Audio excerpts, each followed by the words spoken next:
चलिए, good evening everybody. क्या आप सभी को मेरी आवाज और वीडियो क्लियर है?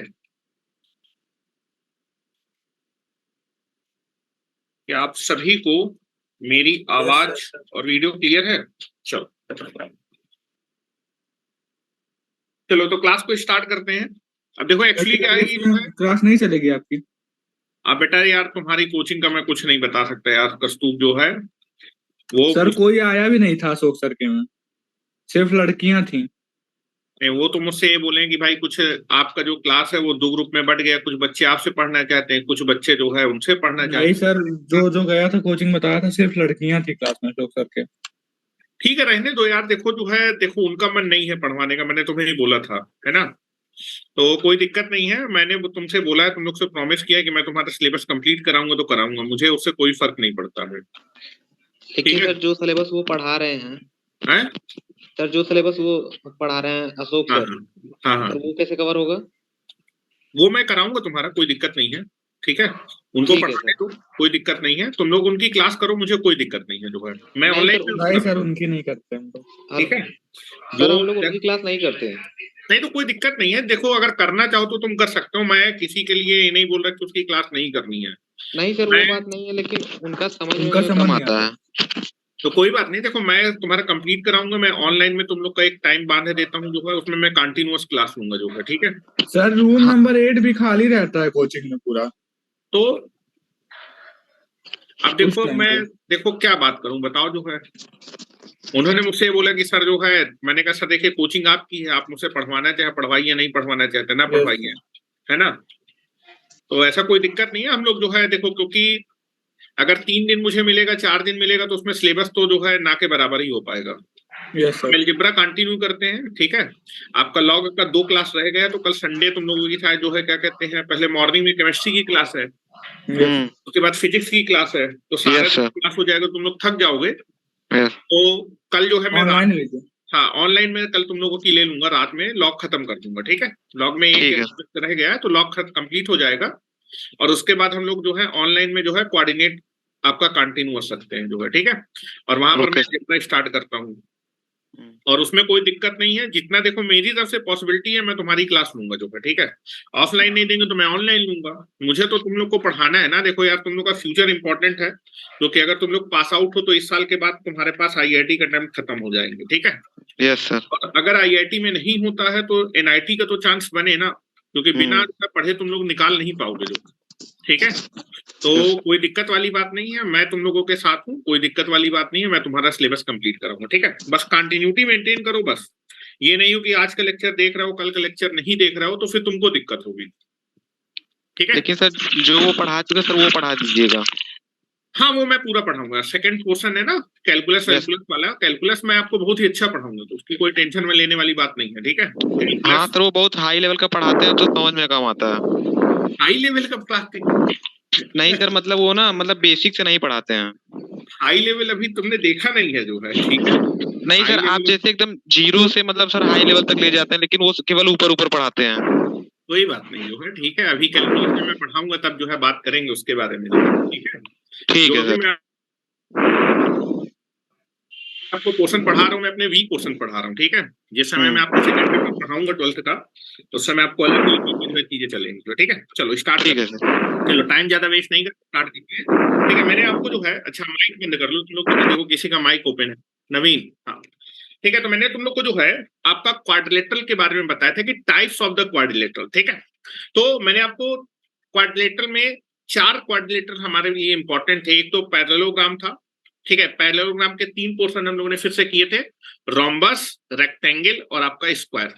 अब इसमें एक टेबल बना लेते हैं, जिस टेबल से आपके मोस्ट ऑफ द क्वेश्चन पूछे जाते हैं। पहला चीज आपसे ये पूछा जाता है कि इन 4 क्वाड्रिलेटरल में किसके आपके जो है जो डायगोनल्स होते हैं वो इक्वल होते हैं और किसके डायगोनल्स इक्वल नहीं होते। क्योंकि एक क्वेश्चन जो मैंने करवाया था कि जिसमें आपकी जो है आमने सामने की लेंथ बराबर आ गई थी, तो फिर उसको चेक करने के लिए आपका स्क्वायर होगा कि रोम्बस होगा, उसके लिए आपने डायगोनल की लेंथ देखी थी। और दूसरा किस क्वाड्रिलेटरल में जो हमारे पास डायगोनल होते हैं वो 90 डिग्री पे इंटरसेक्ट करते हैं, ठीक है। और ये जो चारों मैंने आपको बताए थे, इनमें ये तो कंफर्म है कि ये सारे के सारे पैरेललोग्राम के ही एक पोर्शन होने वाले हैं। तो डायगोनल्स आपस में क्या करेंगे, बाइसेक्ट जरूर करेंगे। तो एक टेबल बनाते हैं पहले। Now I can be make the table, ठीक है। चलो एक टेबल बनाइए, यहां पर मैं लिख रहा हूं दैट इज क्वाड्रेटर। ये क्या हो गया, चलो ये वाला ही यूज करते हैं।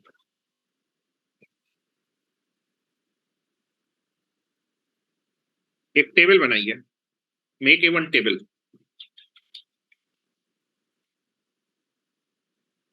ठीक है, यहां पर लिखे क्वाड्रिलेटरल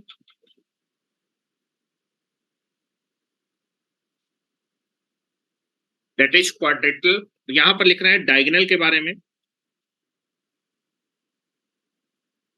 डायगोनल। और यहां पर angle between the diagonals, angle between the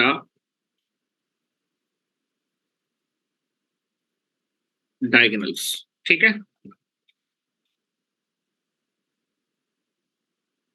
चलो तो इसको 3 पोर्शन में डिवाइड कर देते हैं। पहला बात करें पैरेललोग्राम के बारे में। First is parallelogram.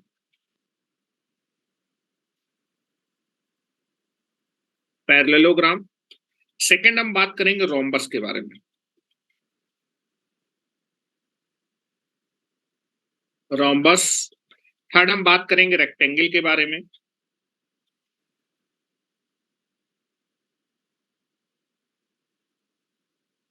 और चौथा हम बात करेंगे स्क्वायर के बारे में। चौथा हम बात करेंगे स्क्वायर के बारे में, ठीक है।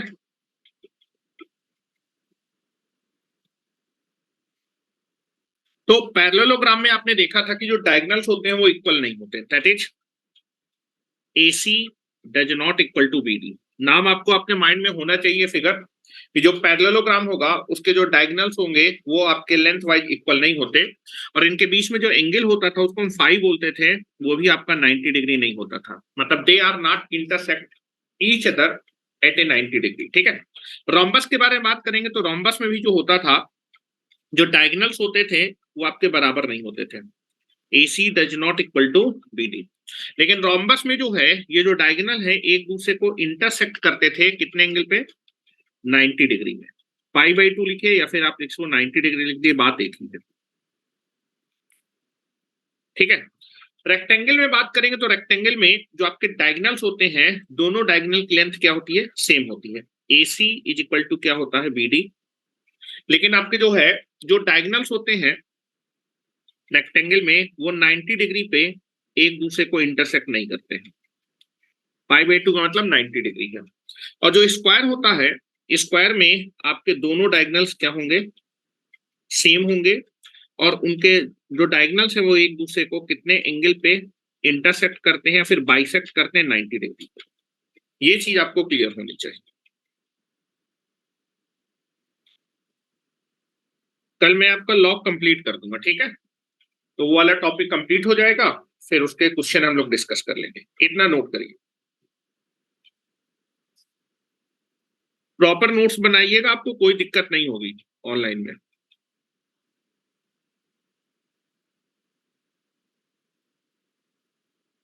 चलिए नेक्स्ट यहां पर एक पॉइंट लिख लेंगे।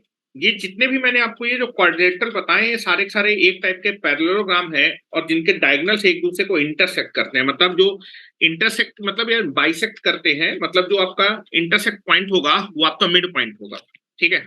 तो एक नोट और यहां पर लगाइए, क्योंकि इसका हम यूज करते हैं क्वेश्चंस को करने के लिए। नोट करके लिखे the diagonals of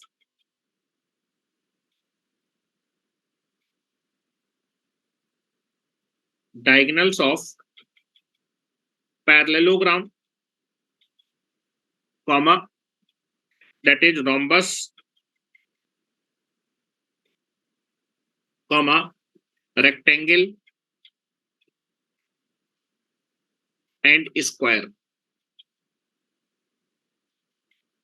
square are bisect each other, bisect each other, each other. एक दूसरे को बाइसेक्ट करते हैं आपके इन चारों के डायगोनल्स, ठीक है। चारों में पैरेललोग्राम, रोम्बस, रेक्टेंगल और स्क्वायर के जो डायगोनल्स होंगे वो एक दूसरे को क्या करेंगे, बाइसेक्ट करेंगे। मतलब जो इन दोनों के डायगोनल्स का जो इंटरसेक्शन पॉइंट होता है वो मिड पॉइंट होता है दोनों ही डायगोनल का, ठीक है। उसके बाद नेक्स्ट हेडिंग डाल देंगे बेटा, that is nothing but the trapezium. Next heading डालिए ट्रेपेजियम।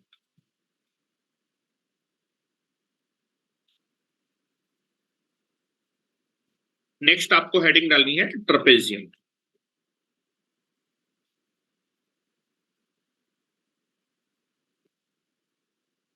ट्रेपेजियम को हिंदी में समलंब बोलते हैं, ठीक है। ट्रेपेजियम को हिंदी में समलंब बोलते हैं।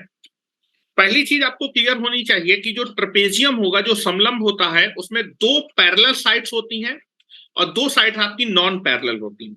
दो साइड आपकी पैरेलल होंगी और दो साइड आपकी नॉन पैरेलल साइड्स होने वाली है। अच्छा, कभी भी आपसे पूछा जाए कि दो लाइन के बीच की डिस्टेंस बताइए, ठीक है। यहाँ पर मैं लिखना नहीं है, ये मैं कल आपको समझा रहा हूं। जैसे मान लीजिए दो लाइनें हैं और दो लाइनें के बीच की डिस्टेंस आपको बतानी है। ध्यान से सुनिएगा जरा जो मैं बोल रहा हूँ, ठीक है। जैसे मान लीजिए एक लाइन ये है और एक लाइन ये है, तो आप देखेंगे अब दो लाइन के बीच की डिस्टेंस का मतलब क्या होता है, परपेंडिकुलर डिस्टेंस, ठीक है। क्योंकि आप देखेंगे एक डिस्टेंस तो ये है, एक डिस्टेंस ये है, एक डिस्टेंस ये है, एक डिस्टेंस ये है, ठीक है। कई सारी डिस्टेंस होगी, लेकिन जब भी डिस्टेंस के बारे में बात किया जाता है कि दो लाइनों के बीच की डिस्टेंस बताइए, तो दोनों लाइनों के बीच की डिस्टेंस का मतलब होता है परपेंडिकुलर। ये शॉर्टेस्ट डिस्टेंस भी होती है, परपेंडिकुलर डिस्टेंस होती है, ठीक है। उसी को बोलते हैं डिस्टेंस, ठीक है। तो ये चीज हमेशा ध्यान रखिएगा। अच्छा, दो लाइन के बीच की डिस्टेंस बोलिए या फिर एक लाइन और अगर एक पॉइंट है उनके बीच की डिस्टेंस बतानी, तो हम इस पॉइंट से लाइन में क्या डाल देते हैं, परपेंडिकुलर डाल देते हैं। और इस परपेंडिकुलर की जो लेंथ होती है, यही आपकी इस पॉइंट से इस लाइन की क्या होगी, डिस्टेंस होगी। तो जब भी मैं डिस्टेंस के बारे में बात करूंगा तो परपेंडिकुलर डिस्टेंस के बारे में बोलता हूं, हर बार ये बोला नहीं जाता है, ठीक है। ये चीज ध्यान रखिएगा।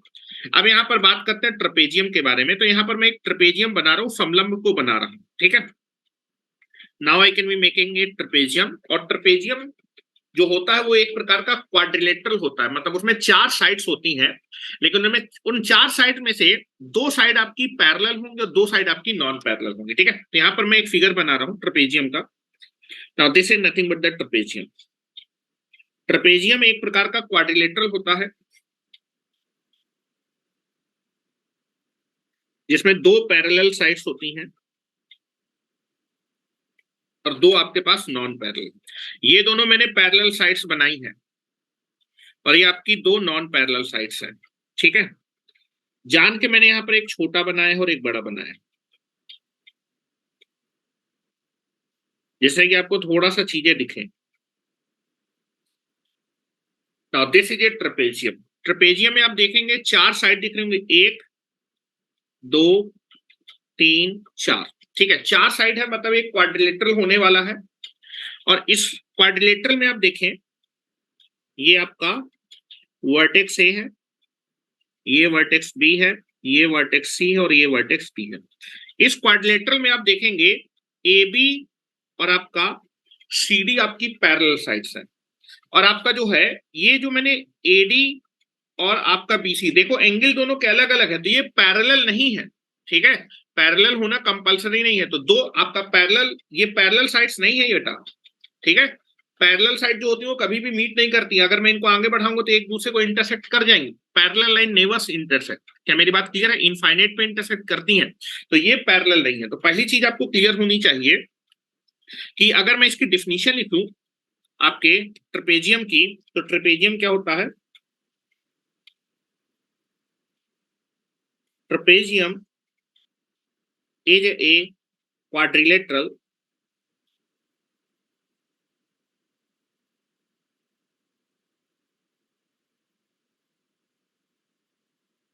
trapezium is a quadrilateral having two parallel and two non-parallel non parallel sides. अगर मैं इसमें लिखना चाहूं तो that is A B side और सी डी साइड कैसी है, पैरेलल है, और ए डी आपकी पैरेलल नहीं है किसके, दैट इज आपका A D is not parallel with B C, ये पैरेलल नहीं है। ये दोनों आपकी कौन सी साइड है, पैरेलल साइड है। दिस इज पैरेलल साइड्स, और ये दोनों आपकी कैसी है, नॉन पैरेलल साइड्स है। ये पैरेलल नहीं है, नॉन पैरेलल साइड्स। ठीक है, चलो पहली जो ए बी पैरेलल साइड है उसकी लेंथ में ए मान लेता हूं। ए बी जो मेरे पास साइड है उसकी लेंथ को मैं ए मान लेता हूं, और दूसरी पैरेलल साइड की लेंथ को मैं बी मान लेता हूं। ठीक है, अब ये जो आपके पास पैरेलल साइड है इनके बीच की जो डिस्टेंस होती है उस डिस्टेंस को हाइट बोलते हैं। ठीक है, उस डिस्टेंस को हाइट। इन दो पैरेलल साइड के बीच की डिस्टेंस क्या होगी, दोनों के बीच की परपेंडिकुलर डिस्टेंस। दोनों पैरेलल साइड के बीच की जो परपेंडिकुलर डिस्टेंस होगी उसको हाइट बोला जाता है। ठीक है, now this is nothing but the making here, now this is nothing but the, ये आपकी दोनों पैरेलल साइड के बीच की ये परपेंडिकुलर डिस्टेंस है। ठीक है, ये आपकी परपेंडिकुलर डिस्टेंस है, इसको हम बोलते हैं हाइट। दोनों पैरेलल साइड के बीच की जो परपेंडिकुलर डिस्टेंस है उसको बोला जाता है हाइट ऑफ ट्रेपेजियम। ये आपका हाइट है और इसको h से रिप्रेजेंट करते हैं। इस लेंथ को आप रिप्रेजेंट करते हैं h से। This is the height of trapezium. जब भी आपको हाइट निकालनी होगी तो दोनों पैरेलल साइड के बीच की परपेंडिकुलर डिस्टेंस निकाल लीजिएगा, ये आपकी हाइट कहलाती है h।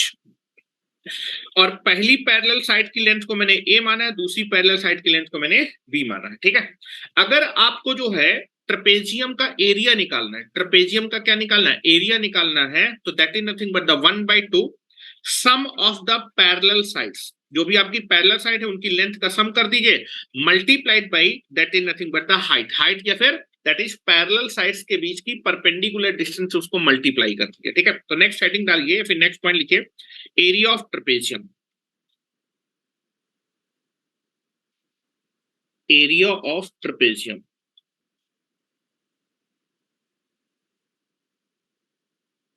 ट्रेपेजियम का जो एरिया होता है, एरिया का फार्मूला होता है 1/2 ब्रैकेट में सम ऑफ पैरेलल साइड्स,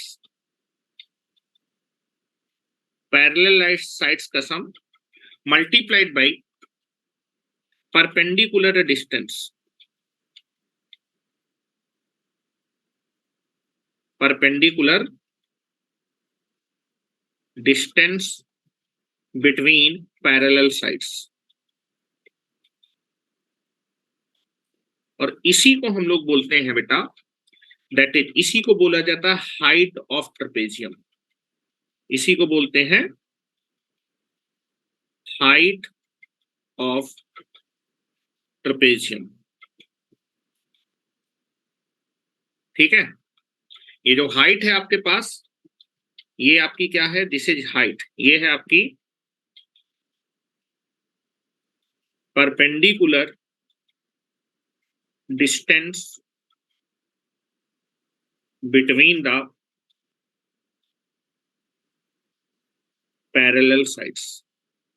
ठीक है, इतना नोट कर लीजिए पहले, फिर इसको सिंबॉलिक रिप्रेजेंटेशन भी कर देते हैं। आराम से लिखिए, कोई जल्दीबाजी नहीं है। आपके पास कोई भी आपको डाउट आता है आप मुझसे पूछ सकते हैं।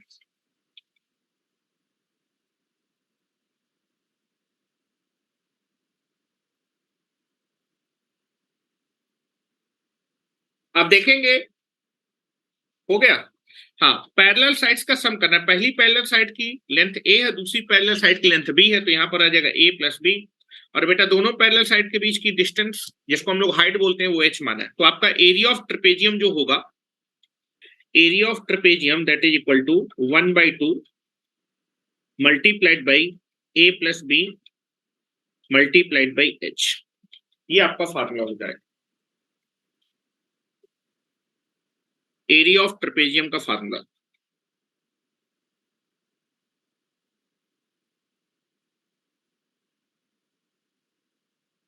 एरिया ऑफ ट्रेपेजियम याद रखिएगा, यूज होते हैं ये सब चीजें। नेक्स्ट अगर बात किया जाए ट्रेपेजियम में ही,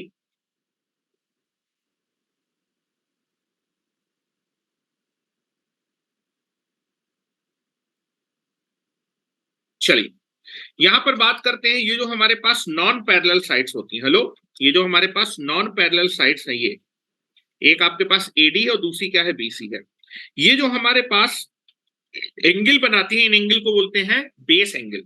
तो ये आपकी जो है, जो एडी है, मान लीजिए ये कितना एंगल बना रही है, ये एंगल मैंने अल्फा मान लिया है और इस एंगल को मैंने बीटा मान लिया है, दिस एंगल बीटा। तो इसमें लिख देता हूं that is nothing but the, ये जो आपके अल्फा और बीटा है, ये आपके ट्रेपेजियम के बेस एंगल कहलाते हैं। बेस एंगल का मतलब होता है कि इन एंगल के बारे में बात कर रहा है, ठीक है। ये आपको टर्मिनोलॉजी बिल्कुल क्लियर होनी चाहिए। तो नेक्स्ट पॉइंट लिखने वाले, third point, base angle figure में बना लीजिए। बेस एंगल का मतलब होता है इन एंगल के बारे में बात कर रहा है, जो आपकी नॉन पैरेलल साइड्स आपकी जो है किसी एक पैरेलल साइड से बना रही है, ठीक है।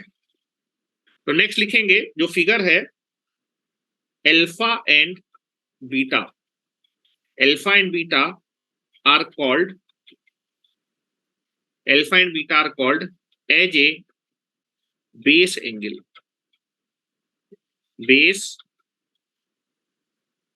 Angles of trapezium. अल्फा और बीटा आपके ट्रेपेजियम के बेस एंगल कहलाते हैं। Alpha and beta are called the base angle of trapezium, ठीक है। अब एक पर्टिकुलर कंडीशन के बारे में बात कर रहा हूं, एक पर्टिकुलर कंडीशन के बारे में। Alpha and beta are called the base angles of the trapezium. अगर मान लीजिए अल्फा इज इक्वल टू क्या हो जाए, बीटा हो जाए, हेलो, अगर आपके दोनों बेस एंगल क्या हो जाएंगे, सेम हो जाएंगे, तो उस समय जो ट्रेपेजियम होता है वो आपका इक्विलेटरल ट्रेपेजियम कहलाता है, या फिर इसको आइसोसेलेस ट्रेपेजियम कहते हैं। इक्विलेटरल का मतलब आप समझ रहे ना कि तीन साइड बराबर हो जाए, जैसे ट्रायंगल होता है जिसको इक्विलेटरल बोलते हैं, तो उसकी तीनों साइड बराबर होती है। जिस दिन, हेलो, अगर ये एंगल बराबर है तो ये पैरेलल नहीं हो जाएंगी, ये ऐसे जा रही है और ये ऐसे जा रही है, एक दूसरे को मीट कर जाएंगे, पैरेलल नहीं है अभी भी, ठीक है। लेकिन अगर मान लीजिए ये दोनों बेस एंगल सेम है, उस समय ये वाली लेंथ, ये वाली लेंथ और ये वाली तीनों लेंथ बराबर होती हैं, ट्रेपेजियम की तीनों लेंथ बराबर होती है। इसलिए इस ट्रेपेजियम को क्या बोला जाता है, इक्विलेटरल ट्रेपेजियम, या फिर ये दोनों एंगल सेम है ना, दो एंगल सेम होने का मतलब इसको आइसोसेलेस भी बोलते हैं। आइसोसेलेस का मतलब दोनों बेस एंगल क्या हो जाएंगे, सेम हो जाएंगे। तो लिखिए जरा, ठीक है, मैं यहां पर फिगर बना देता हूं, दैट इज, फिगर क्या लिख लो, if alpha is equal to beta, if alpha is equal to beta, ठीक है। अगर आपका अल्फा और बीटा सेम हो जाएंगे तो कौन कौन सी बेटा आपकी साइड सेम हो जाएंगी, एडी, बीसी और डीसी, ये तीनों लेंथ क्या हो जाती है, सेम हो जाती है। Then AD is equal to BC is equal to CD, ये तीनों लेंथ बराबर होंगी। एंड इस समय जो ट्रेपेजियम होता है उसको आइसोसेलेस ट्रेपेजियम बोला जाता है, या फिर आपका आइसोसेलेस, ठीक है, मतलब दो समद्विबाहु को आइसोसेलेस बोलते हैं, ठीक है। And at this time and this type of trapezium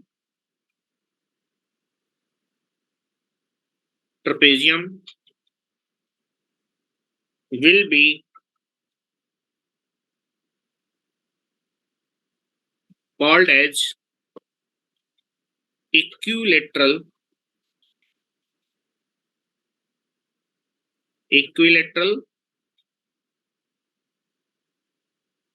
trapezium or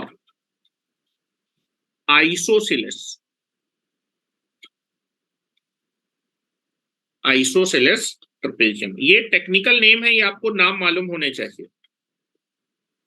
आपसे कभी मान लीजिए बोल दिया कि आपका आइसोसेलेस ट्रेपेजियम आपको जो है दे दिया, उसने बोला, ठीक है, इसका मतलब आपके बेस एंगल क्या होंगे, सेम होंगे, ठीक है। तो iso that is nothing but trapezium में इतने ही पॉइंट आपको याद रखने हैं। नेक्स्ट हेडिंग डालेंगे काइट, पहले इतना लिख लीजिए।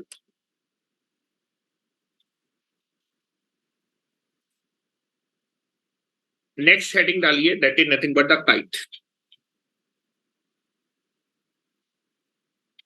नेक्स्ट आपको हेडिंग डालनी है काइट।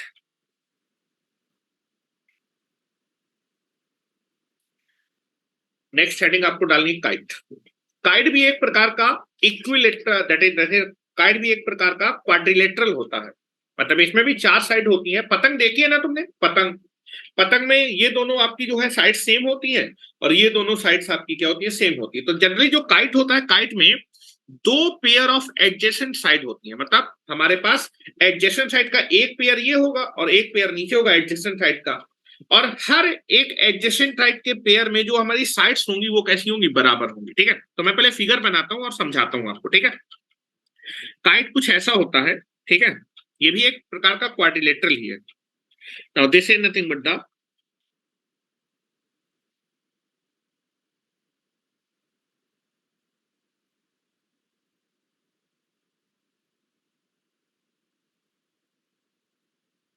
कलर चेंज कर देता हूं,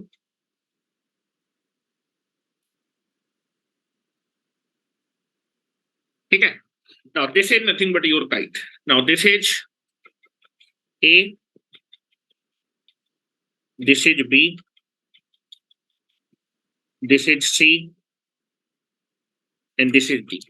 आप देखेंगे इसमें भी 4 साइड्स हैं, 1 2 3 4। आपका ये दोनों साइड्स एडजेसेंट होती है, एडजेसेंट मतलब अगल बगल, तो ये एक पेयर ऑफ एडजेसेंट साइड है और ये दूसरा पेयर ऑफ एडजेसेंट साइड है। आपका इसमें 2 पेयर ऑफ एडजेसेंट साइड होता है और हर एक एडजेसेंट साइड का पेयर, मतलब ये जो एडजेसेंट साइड का पेयर है, इसमें आपकी जो है जो साइड्स की लेंथ होगी वो बराबर होगी, ठीक है। Now this is nothing but the, अच्छा डायगोनल भी बना देता हूं भाई। एक डायगोनल आपका ये होगा, एक डायगोनल ये होगा और एक डायगोनल ये होगा। और जो है जो काइट होती है, काइट की एक प्रॉपर्टी होती है कि जो आपके डायगोनल होते हैं ना काइट के, एक दूसरे को 90 डिग्री पे इंटरसेक्ट करते हैं, ठीक है। ये आपका डायगोनल है,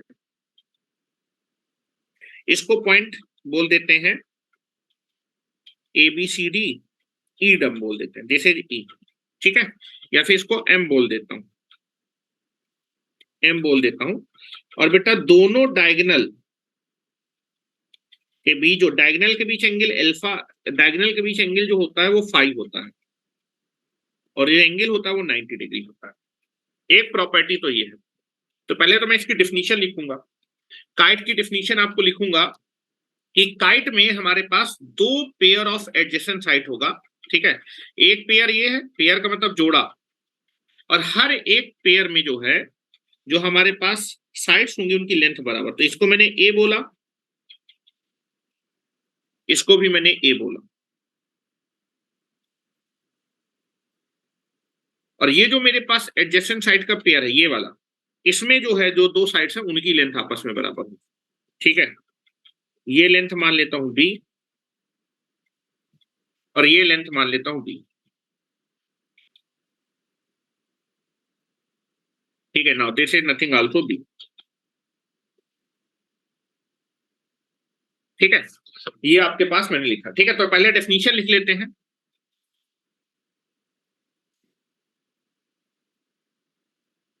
kite is a quadrilateral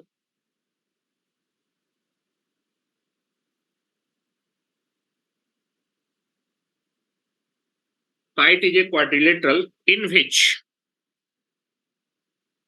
in which two pairs of two pairs of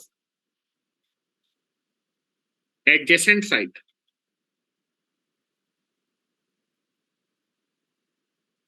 दो पेयर होते हैं एडजेसेंट साइड के, एक ये दोनों एडजेसेंट साइड का एक पेयर ये है, दूसरा पेयर है, 2 पेयर होंगे एडजेसेंट साइड का।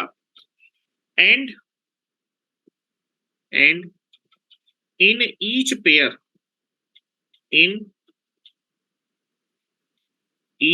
of adjacent sides, in each pair of adjacent sides, the sides are same. The side are equal. ठीक है, डेफिनेशन आपको क्लियर होगी। ठीक है, ये आपका जो काइट होता है, काइट एक प्रकार का जो है पतंग बना है, ये पतंग, ये दोनों एक एडजेसेंट साइड का पेयर है, दूसरा एडजेसेंट साइड का पेयर है। हर एडजेसेंट साइड के पेयर में जो लेंथ होंगी बराबर, ये वाली लेंथ इसके बराबर है और ये वाली जो लेंथ है वो इसके बराबर है। दूसरा, जो काइट के जो डायगोनल्स होते हैं वो एक दूसरे को 90 डिग्री पे इंटरसेक्ट करते हैं। ये भी प्रॉपर्टी याद रखिएगा, लिख रहा हूं।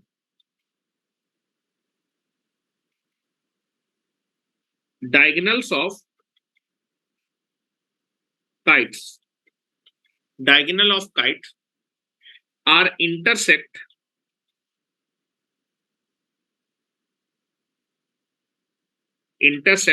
to each other। मैंने बाइसेक्ट वर्ड यूज नहीं किया है, ठीक है, कंफ्यूज नहीं होना। मैंने इंटरसेक्ट बोलता काटते हैं। Diagonals of kite are intersect to each other at 90 degree. 90 degree पे इंटरसेक्ट करते हैं, मतलब उनके बीच का एंगल जो होता है वो 90 डिग्री होता है। दोनों डायगोनल के बीच जो एंगल होगा वो 90 डिग्री होगा। अब जरा यहां बात सुनिएगा, काइट में एग्जैक्टली एक डायगोनल जो है दूसरे डायगोनल को बाइसेक्ट करता है। एक डायगोनल जो होगा वो दूसरे डायगोनल को बाइसेक्ट, दोनों डायगोनल एक दूसरे को बाइसेक्ट नहीं करते, ये नहीं बोला। अभी तक जो हमने पढ़ा जो है, जो स्क्वायर होता था, रेक्टेंगल होता था, पैरेललोग्राम होता था और रोम्बस होता था, उसमें दोनों डायगोनल एक दूसरे को बाइसेक्ट करते थे। मतलब पहला वाला जो है दूसरे वाले को भी बाइसेक्ट करता था, दूसरा वाला पहले वाले को भी बाइसेक्ट करता था। लेकिन आपका जो है जो काइट होगा, काइट में एक डायगोनल जो है केवल दूसरे डायगोनल को बाइसेक्ट करेगा। यहां पर देखो, आपका ये वाला एक डायगोनल दिख रहा होगा, ये एसी डायगोनल जो है ये आपके बीडी डायगोनल को क्या कर रहा है, दो इक्वल पार्ट में, ये दोनों पार्ट बराबर होंगे, ये पार्ट और ये पार्ट बराबर नहीं होते, ये बाइसेक्ट नहीं होता। आपका जो एसी है वो बीडी को क्या कर रहा है, दो इक्वल पार्ट में डिवाइड कर रहा है, लेकिन जो बीडी है वो इसको दो इक्वल पार्ट में डिवाइड नहीं करता। तो एक एग्जैक्टली एक डायगोनल दूसरे डायगोनल को बाइसेक्ट करता है। तो मैं यहाँ पर तीर लगा देता हूं कि ये वाली जो लेंथ है, ये वाली लेंथ और ये वाली लेंथ कैसी है, बराबर है। मतलब आपका जो है जो पॉइंट एम है, ठीक है, वो आपका जो है बीडी का क्या कर है, मिड पॉइंट है, ठीक है, लेकिन वो एसी का मिड पॉइंट नहीं है, एसी का मिड पॉइंट नहीं है, ठीक है। तो यहां लिख रहा हूं, नेक्स्ट पॉइंट यहां पर लिख रहा हूं, exactly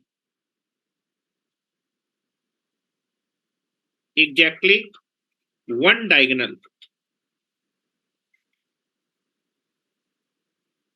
exactly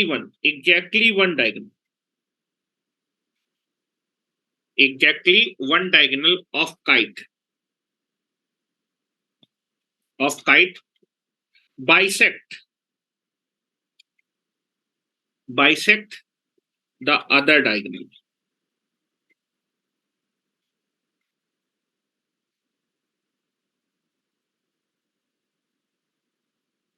Bisect the other diagonal। That means AC bisect BD, but BD not bisect AC। जो BD होगा वो AC को बाइसेक्ट नहीं करता है।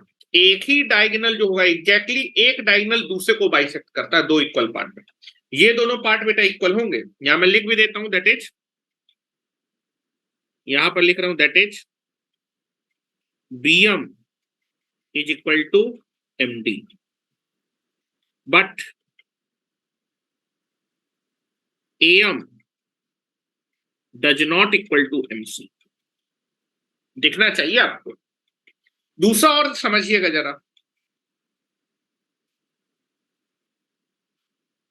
एक डायगोनल दूसरे डायगोनल को बाइसेक्ट करता है, एक ही डायगोनल दूसरे को बाइसेक्ट करेगा, और एक ही डायगोनल होगा काइट में जो काइट को दो कॉन्ग्रेंट ट्रायंगल में क्या करेगा, डिवाइड करेगा। ध्यान से देखिएगा, कॉन्ग्रेंट मतलब सर्वांगसम होता है, ध्यान से देखेगा, और सर्वांगसम मतलब दो इक्वल पार्ट में। ध्यान से देखेगा, ये जो एसी डायगोनल है, लो ये जो एसी डायगोनल है वो आपका जो इस काइट को दो कॉन्ग्रेंट ट्रायंगल में ब्रेक करता है, मतलब ये वाला जो पार्ट है और ये वाला पार्ट इक्वल होंगे। देखो मैं समझाने की कोशिश करता हूं, समझिएगा जरा। अच्छा ये बताइए, जो है अगर मैं इन दोनों ट्रायंगल को देखूं, ट्रायंगल ए बी सी, ये वाला ट्रायंगल देखिएगा, और ए डी सी, क्या ये कॉन्ग्रेंट है कि नहीं है? अच्छा ये बताओ, आपका जो है जो बीएम और एमडी, ये दोनों लेंथ बराबर है बेटा, ये लेंथ इसके बराबर है, ये वाली लेंथ इसके बराबर है, और ये वाली लेंथ इसके बराबर है। तो क्या ये वाला ट्रायंगल और ये वाला ट्रायंगल कॉन्ग्रेंट नहीं हुए, सर्वांगसम हुए कि नहीं हुए? हेलो, ये वाली यस साइड सर, और हुए ये वाली, हाँ बेटा क्या हुआ? होंगे सर, होंगे। हाँ हाँ, तो आप देखेंगे जो है आपका अच्छा यहाँ पर ये तो, हेलो, ये वाला ट्रायंगल और ये वाला ट्रायंगल कॉन्ग्रेंट नहीं है। हेलो, यहाँ पर देखो ये वाली साइड, अच्छा ये वाला ट्रायंगल देखो जरा, ये वाला ट्रायंगल और ये वाला ट्रायंगल कॉन्ग्रेंट होगा क्या? ये वाली साइड इस साइड के बराबर है, ये वाली साइड इस साइड के बराबर है, क्या ये वाली साइड इस साइड के बराबर? नहीं, ऐसा नहीं है। आपका केवल एक ही ऐसा डायगोनल होगा जो काइट को दो कॉन्ग्रेंट ट्रायंगल में क्या करेगा, ब्रेक करेगा। ये जो मेरा बीडी डायगोनल है, ये भी दो ट्रायंगल में ब्रेक करा, लेकिन ये दोनों ट्रायंगल एक दूसरे के सर्वांगसम या फिर कॉन्ग्रेंट नहीं है। ठीक है, कॉन्ग्रेंट होने के लिए आपके दो ट्रायंगल कॉन्ग्रेंट तभी कहलाते हैं जब उनकी तीनों साइड्स कैसी हो, सेम हो। ठीक है, यहां पर देखेंगे जो एसी डायगोनल होगा इन दो ट्रायंगल में क्या करा, डिवाइड करा, और ये दोनों ट्रायंगल कॉन्ग्रेंट है क्योंकि ये वाली साइड और ये वाली साइड इन दोनों की बराबर है, ये वाली साइड बराबर, और ये वाली साइड बराबर।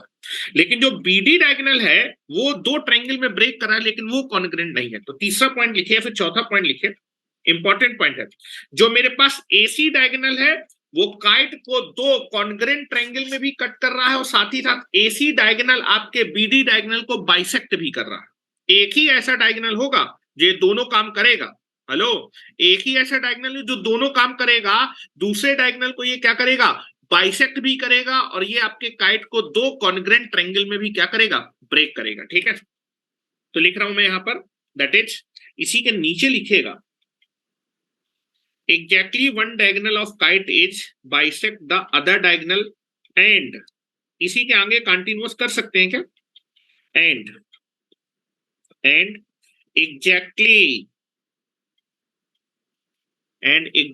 one diagonal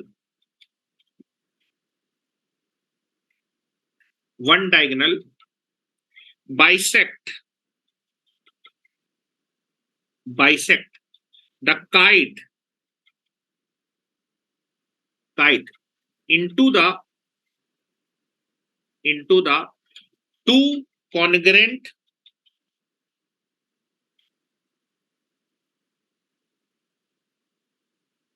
triangles।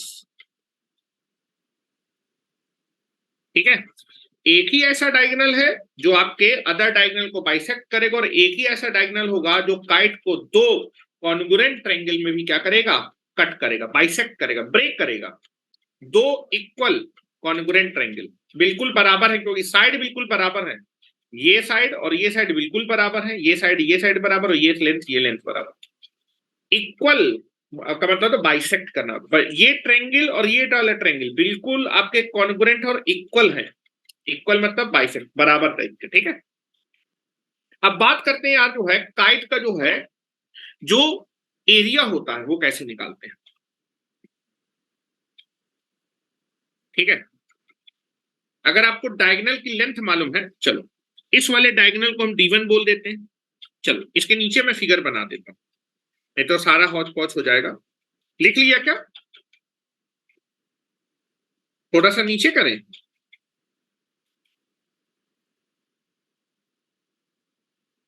सर बस थोड़ा सा।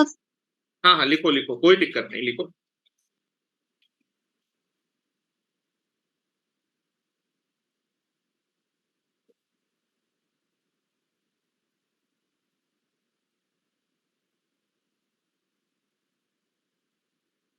एक फिगर मैं नीचे बनाऊंगा इसके, और अगर आपको जो है काइट के डायगोनल की लेंथ मालूम है तो आप इसका एरिया निकाल सकते हैं। एरिया निकालने का मैंने तरीका तुम लोग को बताया हुआ है। 4 ट्रायंगल आएंगे, चारों का एरिया ऐड कर देंगे तो काइट का एरिया आ जाएगा, लेकिन इस बार लेंथ बराबर नहीं हो तो कुछ मान के कर लेंगे। चलो आ जाओ, काइट को बनाते हैं।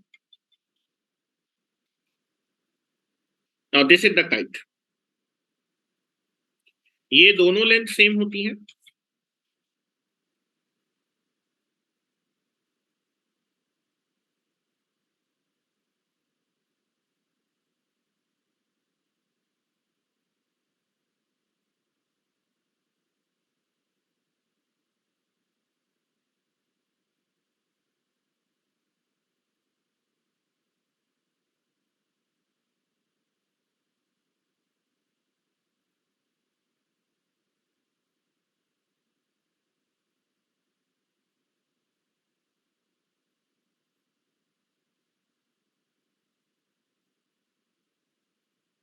ठीक है, now this is nothing but your kite.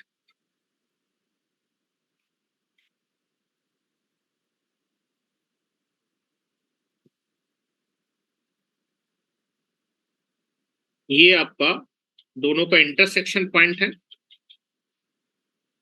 और यहां पर फाई की वैल्यू हो जाएगी 90 डिग्री। ठीक है, now this is nothing but the A B, this is C and this is D. चलो पहले वाला जो डायगोनल है, इस बड़े वाले डायगोनल की लेंथ को हम D1 मान लेते हैं, और इस दूसरे वाले डायगोनल की लेंथ को हम D2 मान लेते हैं। लेकिन मैंने बताया था कि जो AC है वो BD को बाइसेक्ट कर रहा है, ये और ये बराबर है। तो अगर बेटा ये पूरा D/2 है तो ये वाली लेंथ आपकी D2/½ हो जाएगी, और ये भी D2/½ हो जाएगी। ठीक है, ये जो लेंथ है, ये वाली लेंथ आपकी D2/½ हो जाएगी, और ये वाली लेंथ आपकी D2/½ हो जाएगी। ठीक है, चलो अब एरिया में निकालने जा रहा हूं। ठीक है, ध्यान सुनिएगा। Area of kite is nothing but equal to, क्या होगा, आप जो है इन 4 ट्रायंगल के एरिया ऐड कर दीजिएगा, इन चारों ट्रायंगल के एरिया ऐड कर लीजिएगा। तो मैं यहाँ ट्रायंगल लिख रहा हूं, area of kite is nothing but equal to area of, यहां लिख देते हैं, दैट इज, मैं एक ट्रायंगल कंसीडर करूं AMB, इसका area plus triangle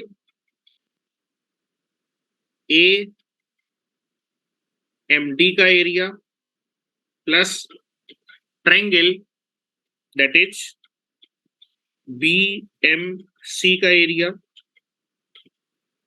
plus triangle that is DMC का एरिया। ठीक है, चलो अब मैंने आपको बताया था भाई, चलो ये अच्छा, ये दोनों लेंथ तो बराबर थी, लेकिन ये तो बाइसेक्ट नहीं कर रहा, तो ये लेंथ अलग होगी और ये लेंथ अलग होगी बेटा, अलग अलग होगी ना ये वाली लेंथ। आपका AC BD, जो BD डायगोनल है वो AC को बाइसेक्ट नहीं कर रहा है, तो ये वाली लेंथ मान लेते भाई, जो है ये वाली लेंथ, ये वाली लेंथ कुछ x मान लेते हैं, तो ये वाली जो लेंथ होगी वो D1 - x हो जाएगी।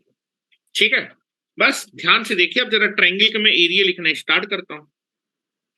1/2, हेलो, यहां पर देखो, इस वाले ट्रायंगल को AMB, इसका एरिया निकालना है। तो मैंने बताया था कि 2 साइड मालूम हो और उनके बीच का एंगल तो 90 डिग्री है। ये वाली साइड लेंथ x है और ये वाली साइड लेंथ है D2/2, तो this is half D2/2 into x। ये इस वाले ट्रायंगल का एरिया हो गया। इस वाले ट्रायंगल का एरिया कैसे निकालेंगे, दोनों साइड की लेंथ मालूम है और उनके बीच का एंगल मालूम है। मैंने बताया था हाफ, दोनों साइड के बीच का, अगर 2 साइड मालूम है उनके बीच का एंगल मालूम, तो एरिया निकाल सकते हैं। ठीक है, नाउ नेक्स्ट, ट्रायंगल AMD, इसका एरिया कैसे निकालेंगे, दिस इज हाफ। दोनों साइड की लेंथ बताओ कितनी है भाई, ना दोनों साइड की लेंथ, इस वाली साइड की लेंथ आपकी है दिस इज x, और ये लेंथ है d2/2। This is half d2/2 into x plus इस वाले ट्रायंगल का एरिया निकालने जा रहा हूं, दैट इज BMC का, इसका एरिया हो जाएगा हाफ। ठीक है, नाउ इन दोनों साइड की लेंथ, इनके बीच का एंगल 90 डिग्री है, क्योंकि 90 डिग्री पे इंटरसेक्ट कर रही। दिस इज d2/2 ब्रैकेट में आ जाएगा d1 माइनस एक्स, और बेटा जब इसका एरिया निकालेंगे तो इसका एरिया भी यही आएगा। This is half d2/2 d1 minus x. ठीक है, पूरे में से आप देखिए कुछ कॉमन दिख रहा है आपको, 1/2 d2/2 कॉमन है, यहां पर आ जाएगा x, यहां पर आ जाएगा x, यहां पर आ जाएगा d1 माइनस एक्स, और यहां पर आ जाएगा आपके पास this is d1 minus x, और यहां से बेटा x और x कट जाएगा, ये x सब कट जाएंगे, तो now this is equal to 1/2 d2/2 into 2d1, और यहां से आपका जो है 2 से 2 भी आपका कैंसिल आउट हो जाएगा, तो आपका जो काइट का, अगर आपको काइट के डायगोनल्स मालूम है तो एरिया होगा d1 इंटू d2। ठीक है, दोनों डायगोनल के लेंथ का product divided by half. Kite के एरिया का फार्मूला याद रखेगा 1/2 d1 इंटू d2। अगर काइट के दोनों डायगोनल की लेंथ मालूम है तो आपका जो काइट का एरिया होता है वो आपका होता है 1/2 d1 इंटू d2। लिखते जाओ, जो है जो चीजें मैं तुम्हें बता रहा हूं ये तुम लोग को जो है चीजें तुम लोगों ने पढ़ी नहीं होंगी, और इसका भी मैं देखिए IIT के जो जितने भी क्वेश्चन है ना उनमें सब में यूज आएगा, इसीलिए मैं बेसिक चीजें आपको बता के चल रहा हूं।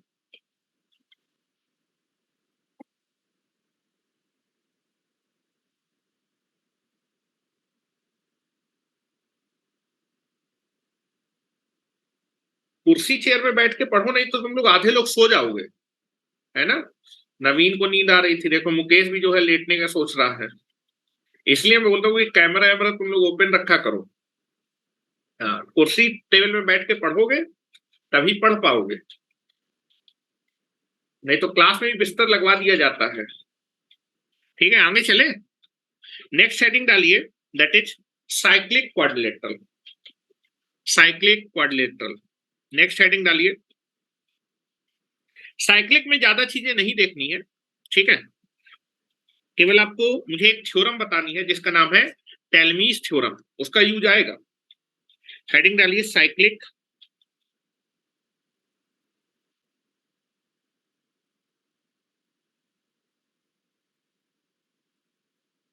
Cyclic quadrilateral, cyclic quadrilateral. ठीक है, साइक्लिक क्वाड्रिलेटरल किसको बोलते हैं? एक ऐसा क्वाड्रिलेटरल जिसकी चारों वर्टेक्स किसी सर्किल की सरकमफ्रेंस में क्या करें, लाई करें। एक ऐसा क्वाड्रिलेटरल जिसकी चारों वर्टेक्स सर्किल की सरकमफ्रेंस में लाई करें, ऐसे क्वाड्रिलेटरल को हम बोलते हैं साइक्लिक क्वाड्रिलेटरल। ठीक है, अभी मैं बताता हूं कि कौन कौन से आपके क्वाड्रिलेटरल साइक्लिक होते हैं, आपको समझ में आ जाएगा। ठीक है, पहले आप जो है यहाँ पर एक फिगर बनाते हैं। Now I can we make the circle, एक सर्किल है और इस सर्किल, एक ऐसा क्वाड्रिलेटरल जिसके चारों वर्टेक्स इस सर्किल की सरकमफ्रेंस में लाई करें, तो बना देता हूं।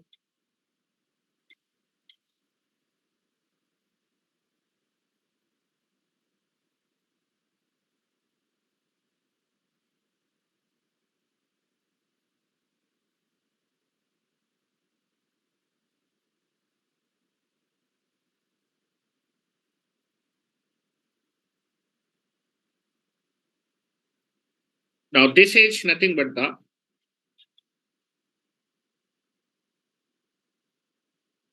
ये आपका cyclic quadrilateral, this is A B C D,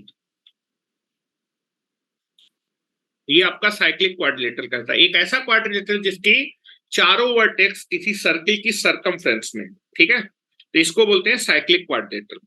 अब प्रॉपर्टी सुनिएगा, जो साइक्लिक क्वाड्रिलेटरल होता है उसकी प्रॉपर्टी होती है कि जो अपोजिट एंगल का सम होता है, अपोजिट एंगल का सम जो होता है वो 180 डिग्री होता है। पैरेललोग्राम में मैंने बोला था कि अपोजिट एंगल्स आपके सेम होते हैं, लेकिन जो साइक्लिक क्वाड्रिलेटरल होता है, अगर आप उसके अपोजिट एंगल को ऐड करेंगे तो ये एडिशन आपका 180 डिग्री आएगा। तो पहली प्रॉपर्टी लिखिए भाई, डेफिनेशन लिखाने की मेरे ख्याल से जरूरत नहीं है साइक्लिक क्वाड्रिलेटरल की। साइक्लिक क्वाड्रिलेटरल एक ऐसा क्वाड्रिलेटरल होता है जिसके चारों वर्टेक्स आपके किसी सर्कल के सर्कमफ्रेंस में लाई करेंगे। ठीक है, प्रॉपर्टी लिख रहा हूं, पहली प्रॉपर्टी आपको क्लियर होनी चाहिए, सम ऑफ अपोजिट एंगल्स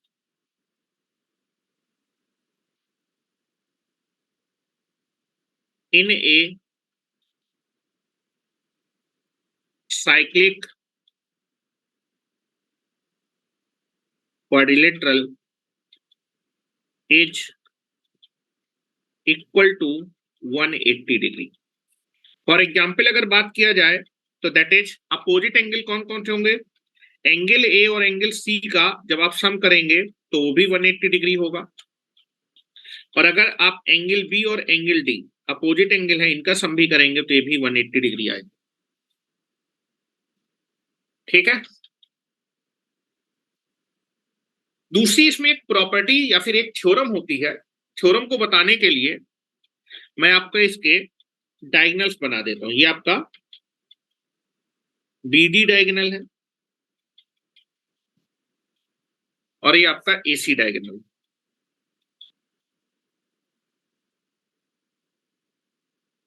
ठीक है,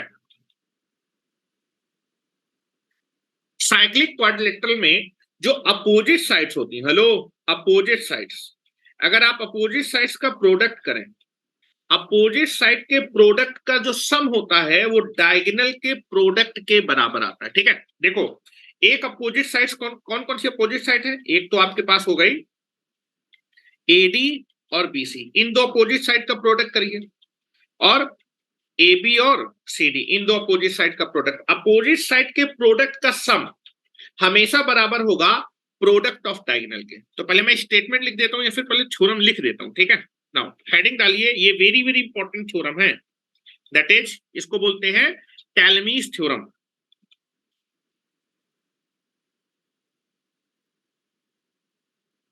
टैलमीज थ्योरम, पी साइलेंट रहता है, पी साइलेंट रहता है, पी नहीं पढ़ते हैं। टैलमीज थ्योरम, पी साइलेंट रहता है। टैलमीज थ्योरम, टैलमीज थ्योरम बोलती है कि साइक्लिक क्वाड्रिलेटरल के जो अपोजिट साइड्स का जो प्रोडक्ट होता है, अपोजिट साइड्स का प्रोडक्ट करिए और प्रोडक्ट करने का सम कर दीजिए, sum of that is nothing but the product of opposite sides.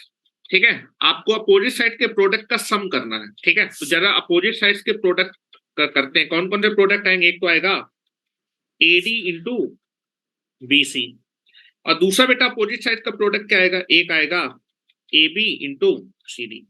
Opposite side के प्रोडक्ट का क्या करिए सम, अगर आप अपोजिट साइड के प्रोडक्ट का सम करेंगे तो ये सम बराबर होता है दैट इज डायगोनल के प्रोडक्ट, एक डायगोनल है AC और दूसरा डायगोनल है BD, इसके बराबर होता है। दिस इज द इंपॉर्टेंट, कई बार इसका यूज आएगा, और हमने सर्किल बनाया है ना, तो जब सर्किल पढ़ेंगे तो इस थ्योरम को हम यूज करेंगे, क्योंकि इस थ्योरम में सर्किल इन्वॉल्व है।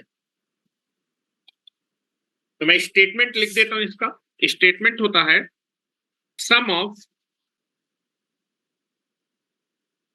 Product of opposite sides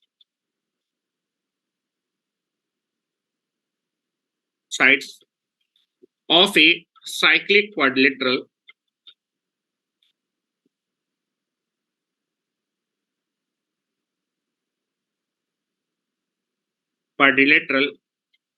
is equal to the product of its diagonal।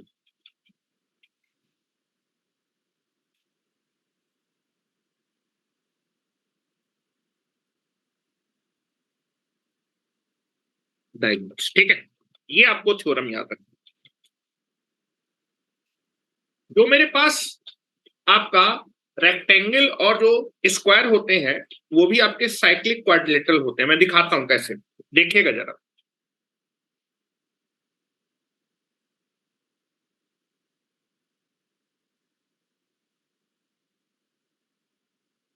आपका जो है किसी भी साइक्लिक क्वाड्रिलेटरल के दैट इज अपोजिट साइड के प्रोडक्ट का सम उसके डायगोनल के प्रोडक्ट के बराबर होता है हमेशा। ये थ्योरम होती है, याद रखिएगा। इस थ्योरम का नाम है टैलेमीज थ्योरम। आ जाओ जरा, मैं दिखाता हूं आपको स्क्वायर में, दैट इज आपको चलते हैं रेक्टेंगल में, चलते हैं पहले। ध्यान से देखिएगा भाई,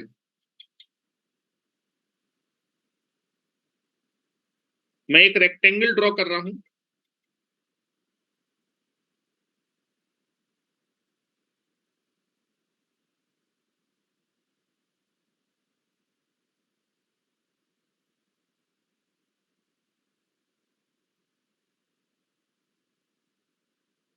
ठीक है, नाउ ये वाली जो साइड है,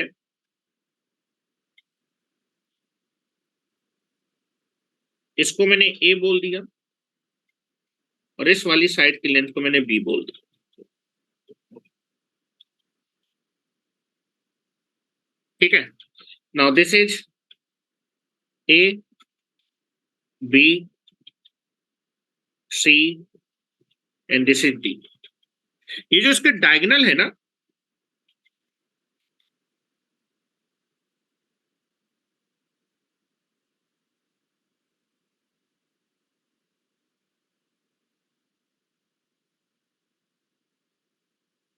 ये इसके डायगोनल है, देखो।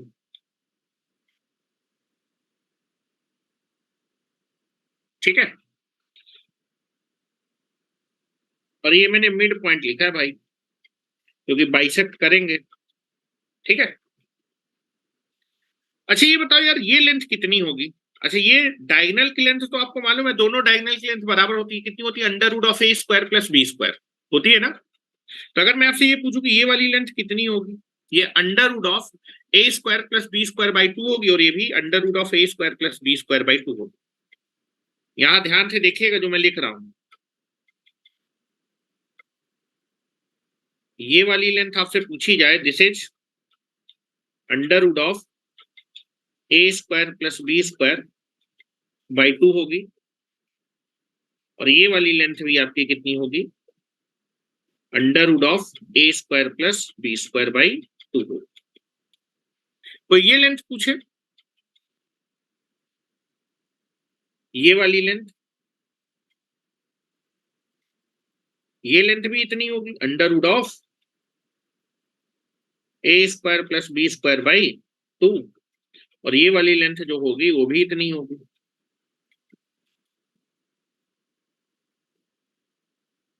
है ना? अब जरा ध्यान से देखिए मैं क्या करने वाला हूं। अगर मैं जो है रेक्टेंगल के ये जो डायगोनल का इंटरसेक्शन पॉइंट है, हेलो, डायगोनल का जो इंटरसेक्शन पॉइंट एम है, इसको सेंटर मानूं, हेलो, इधर इधर देखो, इसको मैं सेंटर मानूं और इसको रेडियस मानूं, इस लेंथ को रेडियस, इस लेंथ को रेडियस।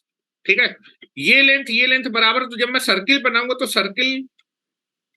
तो सर्किल इसके चारों वर्टेक्स से होके पास करेगा, क्योंकि ये लेंथ बराबर है, ये लेंथ भी बराबर, इसी को रेडियस माना है। क्या मेरी बात समझ में आ रही है?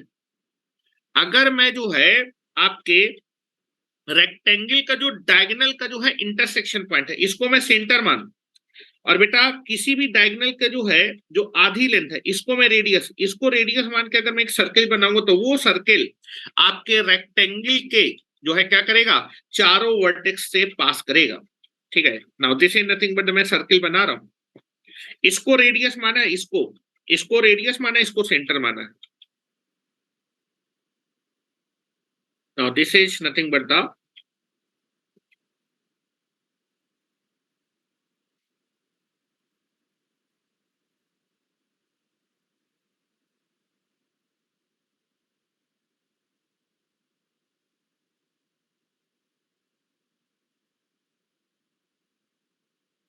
now this is nothing but the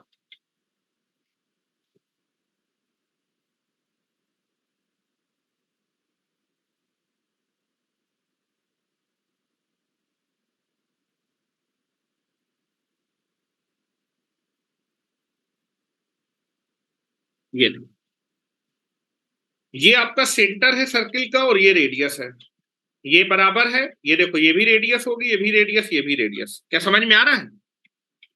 ठीक है, क्योंकि आपका सेंटर रेडियस ये भी आर है, ये आर है, ये भी देखो उतनी लेंथ है, और ये भी उतनी लेंथ है, और ये भी उतनी लेंथ है। तो जो आपका रेक्टेंगल होता है ये एक साइक्लिक क्वाड्रिलेटरल होता है। रेक्टेंगल एक साइक्लिक क्वाड, उसी तरह स्क्वायर भी कर सकते हैं। लो, स्क्वायर में आपका जो डायगोनल होगा वो a√2 हो जाएगा, तो this is a√2, a/√2, a/√2, a/√2, वो भी आपका कैसा होगा? साइक्लिक क्वाड्रिलेटरल होगा, साइक्लिक क्वाड्रिलेटरल। और उसमें जो आपको मैंने थ्योरम बताई है, टैलेमीज थ्योरम, वो वैलिड होगी। ठीक है, इसको बना लीजिए और उसके बाद लिखिए, ये मैंने सेंटर माना है, this is nothing but the centre, ये आपका सेंटर है, centre of circle, and this is the radius of circle. या फिर ये आपकी जो लेंथ है ना, ये जो मैंने लिखी है, ये सब रेडियस है, ये दिस इज रेडियस, ये सब रेडियस है। देखो सारी लेंथ बराबर है, ये वाली लेंथ आपकी रेडियस है, ये रेडियस, ये सब रेडियस है।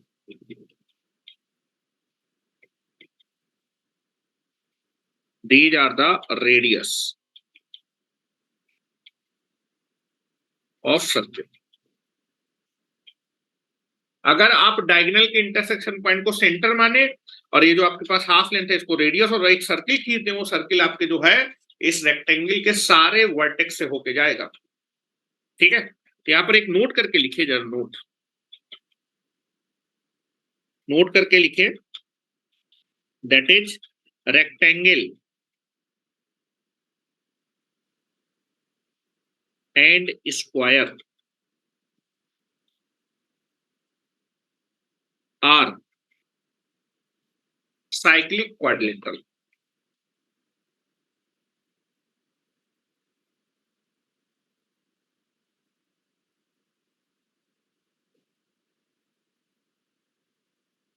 ये कैसे क्वाड्रिलेटरल होते हैं? साइक्लिक क्वाड्रिलेटरल होते हैं। अब हम बात करते हैं भाई ट्रायंगल के बारे में। आपको मुझे कई सारे ट्रायंगल भी पढ़ाने हैं, लेकिन पहले तो ट्रायंगल की प्रॉपर्टी आपको क्लियर होनी चाहिए। ठीक है, आप देखेंगे आईआईटी का सिलेबस कभी आप उठा के देखेंगे तो आईआईटी के सिलेबस में 5 चीजें मेंशन है, स्पेशली उसके जो है सिलेबस में 5 चीजें मेंशन की गई। एक सेंट्रॉइड मेंशन किया गया है, एक इन सेंटर, एक्स सेंटर, सरकम सेंटर, और आपका आर्थो सेंटर स्पेशली लिखे हुए हैं। और हर साल एक क्वेश्चन इन 5 टॉपिक से आता है। ये जरूरी नहीं कि ये टॉपिक आपका जो है कोऑर्डिनेट में ही कवर हो, वेक्टर में भी कवर हो सकता है। सेंट्रॉइड वेंट्रॉइड आपका जो है that is nothing but the, इस चीज को आपको कई सारे जो है टॉपिक्स है उनके साथ इंक्लूड करके दे सकता है। लेकिन एक क्वेश्चन हर साल पूछता है, क्योंकि स्पेशली ये 5 चीजें उसने मेंशन की, जिसमें से 4 चीजें आपकी इंपॉर्टेंट है। एक तो आपका जो है सेंट्रॉइड, दूसरा आपका इन सेंटर, चौथा आपका सरकम सेंटर, और पांचवा आपका आर्थो सेंटर, चौथा। ठीक है, एक्स सेंटर उतने इंपॉर्टेंट नहीं है, लेकिन इनकी प्रॉपर्टी मालूम है तो कई सारे, जब हम लोग जो है प्रॉपर्टीज ऑफ ट्रायंगल पढ़ेंगे ट्रिग्नोमेट्री में, तो उसमें बहुत जगह ये चीजें यूज आएंगी। ठीक है, और इनसे रिलेटेड क्वेश्चन पूछता है वो। तो नेक्स्ट हेडिंग डाल लीजिए ट्रायंगल। तो मेरे ख्याल से आपको क्वाड्रिलेटरल में जितनी भी बेसिक चीजें मुझे बतानी थी वो मैंने आपको बता दी। नेक्स्ट हम लोग बात कर रहे हैं ट्रायंगल की कुछ स्पेशल प्रॉपर्टी के बारे में, और जब ये स्पेशल प्रॉपर्टी मालूम होगी तभी आप ट्रायंगल्स के बारे में बता पाएंगे कि भाई जो है, जो राइट एंगल ट्रायंगल होता है उसमें सेंट्रॉइड वेंट्रॉइड किस पॉइंट पे होता है, आर्थो सेंटर कहाँ होता है, किसके बाहर होगा, किसके अंदर होगा, वो सारी प्रॉपर्टी देखेंगे। ठीक है, तो नेक्स्ट हेडिंग डालिए। क्या बेटा?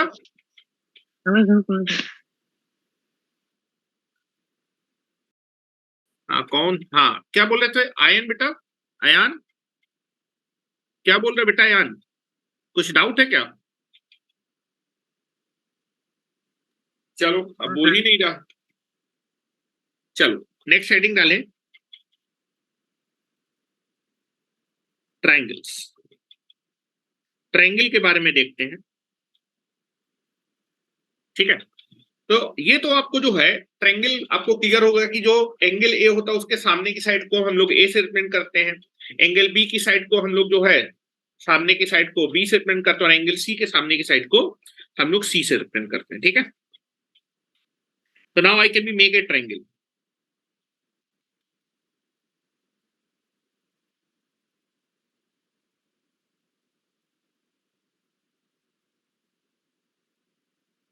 ठीक है, ये आपके पास ट्रायंगल ए है, कुछ ऐसी बना दिया, सही बना दे, ठीक है।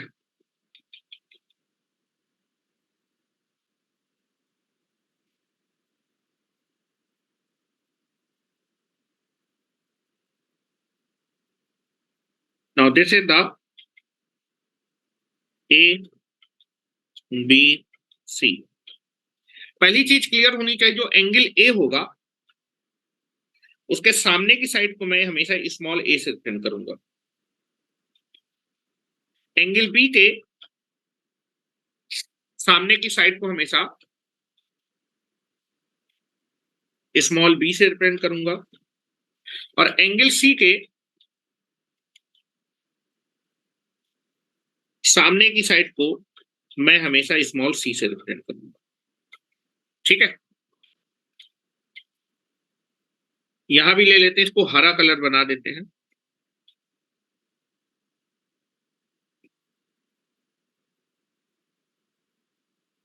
नाउ दिस इज, जिस कलर से मैंने एंगल दिखा है उसी कलर से उसकी साइड को दिखा दिया, जिससे कि आपको पहचानने में दिक्कत ना हो, ठीक है।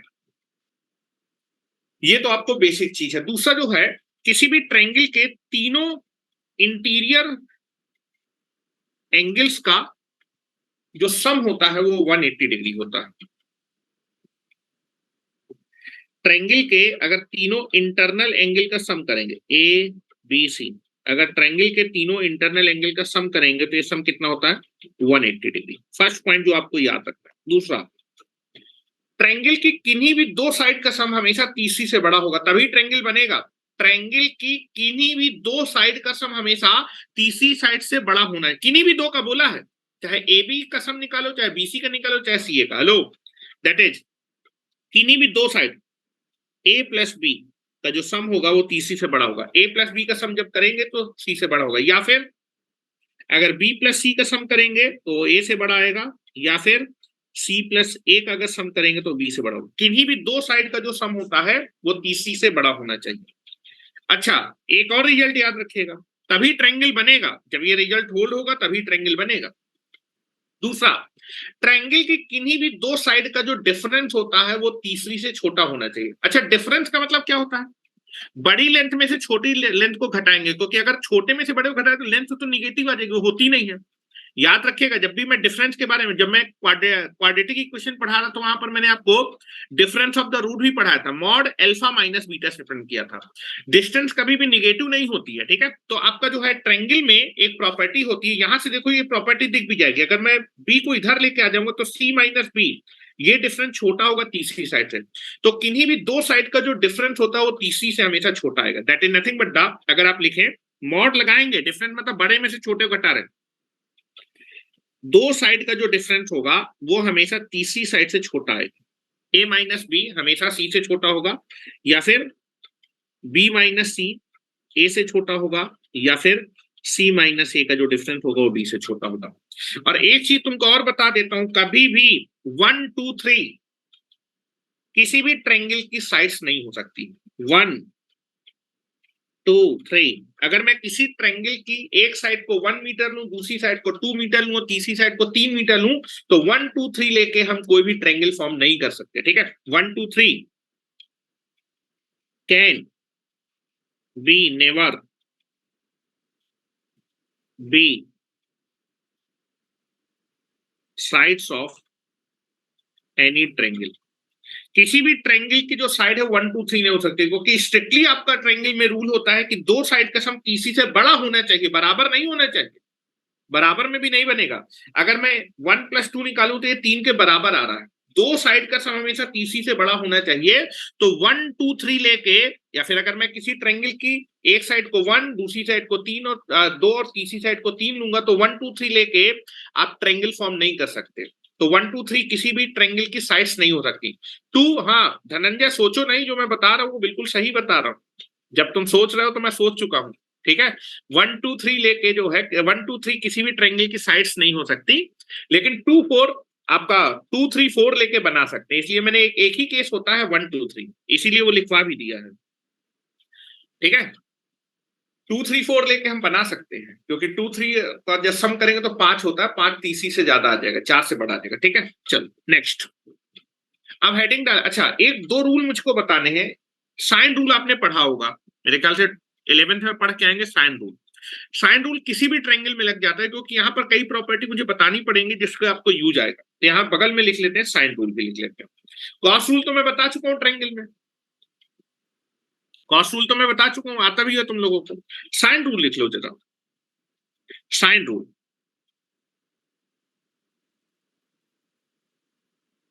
Sign rule of a triangle.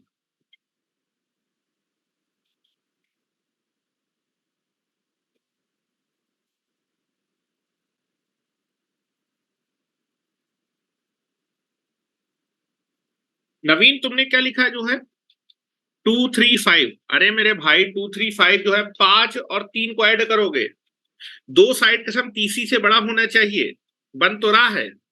8 is greater than 2। कहा हो नवीन, तुमने कैमरा क्यों बंद कर लिया? माइक खोलो जरा। हाँ, यहाँ मैंने क्या बोला है, ट्रायंगल बनाने के लिए दो साइड का सम तीसरी से बड़ा होना चाहिए।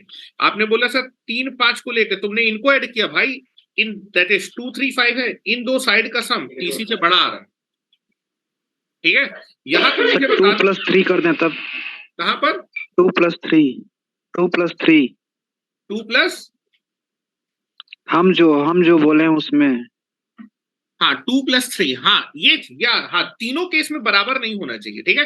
मतलब एक मैंने केस आपको बता दी 1 2 3 लेके नहीं बना सकते, क्योंकि इसमें बराबर आ जाएगा, ठीक है। तुम्हारे वाले भी सही है 2 2 3 5, ठीक है। तीनों केस आपका जो है पॉसिबल होने चाहिए, तीनों केस, ऐसा नहीं कि दो केस होल्ड कर जाए। कोई भी अगर एक केस आपका जो है अगर आपका अनहोल्ड किया तो ट्रायंगल नहीं बनेगा। किन्हीं भी दो साइड का सम तीसरी से हमेशा कैसा आना चाहिए, बड़ा होना। तुम्हारा आंसर भी सही है कि 2 3 5 को लेके भी नहीं फॉर्म कर पाएंगे, ठीक है। चलो यस सर। ठीक है, आ जाओ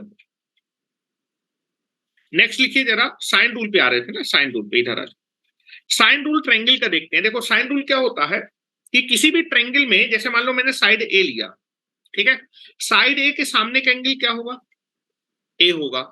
साइड बी के सामने का एंगल क्या होगा, बी होगा। साइड सी के सामने का एंगल क्या होगा, सी। तो अगर मैं साइड ए ले रहा हूं, साइड ए, तो साइड ए ले रहा हूं तो सामने के एंगल का साइन ले लीजिए। अगर आप साइड बी ले रहे हैं तो साइड बी के सामने का एंगल क्या होगा, साइन बी। और बेटा साइड सी के सामने का एंगल क्या होगा, सी, तो उसका भी साइन ले लीजिए। ये तीनों रेशियो आपस में हमेशा क्या होते हैं, बराबर होते हैं। A divided by sine A is equal to B divided by sine B is equal to C divided by sine C. जो सी साइड ले रहे हैं उसके सामने के एंगल का साइन का जो रेशियो होगा वही आपका अदर साइड और उसके सामने के एंगल के साइन का रेशियो होगा, ठीक है। मैंने बोला कि अगर मैंने साइड ए लिया तो इसके सामने का एंगल क्या है, ए, इसका साइन। साइड ए और इसके एंगल के साइड ए के सामने का जो एंगल होगा उसका साइन, ये रेशियो हमेशा क्या होगा, बराबर होगा, ठीक है। तो ये रूल लिख लीजिए। सर एक क्वेश्चन था। हाँ हाँ बताओ सर जो फिजिक्स में हम लोग पढ़ते हैं इक्विलिब्रियम वाला केस, हाँ, सर हाँ। उसमें जो वेक्टर वाले में रहता है, तो सर उसमें वेक्टर वाले चैप्टर में लिखा रहता है कि sum of each smaller vector should be greater than और इक्वल टू बिगर वेक्टर, तब इक्विलिब्रियम वाला केस बनता है। तो वहां पे भी 3 साइड्स रहते तो अगर इक्वल भी आता था तब भी ट्रायंगल बनाने लगते थे फिजिक्स वाले में। तो इक्विलिब्रियम मान उसको, मतलब नेट फोर्स 0 मान लेते थे कि इक्विलिब्रियम मान लेते थे। तो यहाँ पे नहीं होगा ग्रेटर देन इक्वल टू? नहीं, इक्वल टू होल्ड नहीं करता है यहाँ पर। अगर आपको ट्रायंगल बनाना है तो आपके तीनों कंडीशन होनी है, किन्हीं भी दो साइड का सम हमेशा जो है तीसरी से बड़ा ही होना चाहिए, तभी ट्रायंगल बनेगा। यस ठीक है सर, इक्वल टू वाला केस नहीं आएगा। Okay sir. ये जो तीसरी वाली साइड है, जो तीसरी साइड है सर इसमें सी, हाँ सर ये दोनों से बड़ी होनी चाहिए क्या, ए प्लस बी से बड़ी होनी चाहिए सी? ए प्लस बी जो है सी हाँ, बड़ी हो, बराबर नहीं होनी चाहिए। नहीं सर, उनसे भी बड़ा होना चाहिए सी। क्या चीज बोले बेटा मुकेश? मतलब सर ए प्लस बी जो है, हाँ, वो छोटा होना चाहिए और सी उनसे बड़ा होना चाहिए ना? सी से छोटा होना चाहिए मेरे कहने का। हाँ, जैसे तुमने क्या बोला, ए प्लस बी ग्रेटर देन 0 है, ग्रेटर देन सी है। जैसे देखो मैं तुम्हें एग्जांपल बता देता हूँ। जैसे आप देखेंगे 5 12 और 13 को लेके बना के जो है दैट इज आपका क्या बनेगा, 15 12 और आपका क्या होगा 5 144 प्लस 25 इतना आ जाएगा जो है। जैसे कोई राइट एंगल ट्रायंगल बना लेते हैं, 3 4 5 है ना, ठीक है, 3 4 5 इसको लेकर ट्रायंगल बनाते हैं, तो किन्हीं भी दो साइड का जो है सम जो है तीसरी से बड़ा होना है। चलो इन दोनों को लेते हैं, 7 इज ग्रेटर देन 5, ठीक है। उसके बाद इन दोनों को देखो, 9 इज ग्रेटर देन 3, और इन दोनों को लेकर तो 8 इज ग्रेटर देन 4 आ जाएगा। तीनों कंडीशन होल्ड करनी चाहिए तभी ट्रायंगल बनेगा। किन्हीं भी दो साइड को उठा लो, उनका सम तीसरी से बड़ा होना चाहिए, और ये तीनों के लिए आपका पर्टिकुलर कंडीशन फॉलो होनी चाहिए। क्या मेरी बात क्लियर है? यस। ये तुम्हारा राइट एंगल ट्रायंगल होता है 3 5 3 4 5, ठीक है। इसमें से मैंने बोला कि सर जो है ये तीनों कंडीशन आपकी फॉलो होनी चाहिए, नहीं कि एक कंडीशन फॉलो हो जाए दूसरी, तीनों चेक करनी पड़ेगी। किन्हीं भी दो साइड का सम तीसरी से हमेशा कैसा होना चाहिए? बड़ा होना चाहिए। तो अगर मैं इन दोनों का सम करूंगा तो इससे बड़ा आएगा। फिर मैंने क्या किया कि इन दोनों का सम देखा, क्या ये तीसरे से बड़ा आ रहा है? बिल्कुल आ रहा है। और इन दोनों का सम करोगे तो भी वो तीसरे से बड़ा आएगा। क्या मेरी बात क्लियर है मुकेश? तीनों देखते हैं यहाँ पर जो है, इन दोनों का जो सम होगा, इन दोनों का सम के इसके बराबर आ गया तो ये पहला ही फेल हो गया, ठीक है। अब उसमें भी चेक कर लेते हैं, नवीन वाले में 2 3 5, ठीक है। इसमें देखोगे यहाँ पर 7 आ रहा है, इन दोनों को लोगे तो 7 आएगा, ठीक है, इससे बड़ा आ रहा है। इन दोनों को लोगे इससे बड़ा आ रहा है, 8 आ रहा है, और इन दोनों को लोगे तो भी इससे क्या आ रहा है? बड़ा आ रहा है। इसमें लेकिन बराबर आ रहा है तो ये वाला केस भी आपका रिजेक्ट हो जाएगा, ठीक है। इसमें भी ट्रायंगल आप बना नहीं पाएंगे। दैट इज 2 3 5, 2 3 5 ये दोनों को ऐड करने पे इसके बराबर आ रहा है, तो पहला केस फेल हो गया। दूसरा केस ये पास कर जा रहा है और तीसरा केस भी ये पास कर जा रहा है, लेकिन यहाँ भी ट्रायंगल बनेगा नहीं। तो आप कभी भी जो है, कभी भी कोई ट्रायंगल बनाए तो उसकी साइड 2 3 5 नहीं होगी, 1 2 3 नहीं होगी। क्या मेरी बात क्लियर है? ठीक है, चलो। ट्रायंगल बनाने के लिए रिलेशन होल्ड करने चाहिए, ठीक है। साइन रूल याद रखिएगा, साइन रूल बहुत जरूरत पड़ेगी आपका। अगर मैंने साइड ए लिया है, साइड ए लिया है तो उसके सामने का एंगल क्या होगा? उसका साइन लेना है, साइन है। That is equal to side B, उसके सामने का एंगल क्या होगा? उसका sine, that is sine B, and that is equal to C divided by कितना हो जाएगा? Sine C. ये सारे रेशियो क्या होते हैं? बराबर। साइड और उसके सामने के एंगल का साइन, ये रेशियो हमेशा क्या होता है? ट्रायंगल में कांस्टेंट होता है।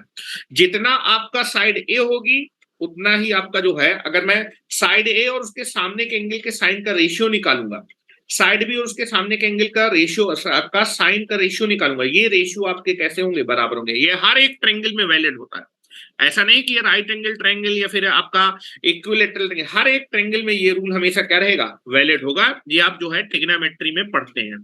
क्या मेरी बात क्लियर है? पढ़ के आए हैं आप लोग? ठीक है, अब आते हैं special point regarding in triangle. Special point regarding the triangle, triangle से रिलेटेड कुछ स्पेशल पॉइंट पढ़ने वाले हैं। पहला हम लोग बात करेंगे दैट इज ए सेंट्रॉइड के बारे में।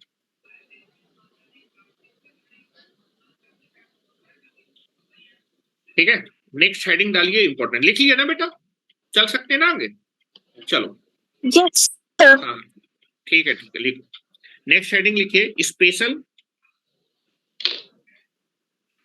पॉइंट रिगार्डिंग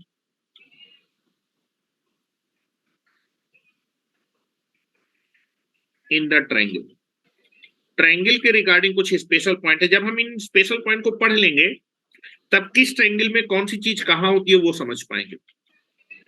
पहला पॉइंट डालिए, that is nothing but A centroid of a triangle. Centroid of a triangle. Generally centroid को किससे रिप्रेजेंट करते हैं?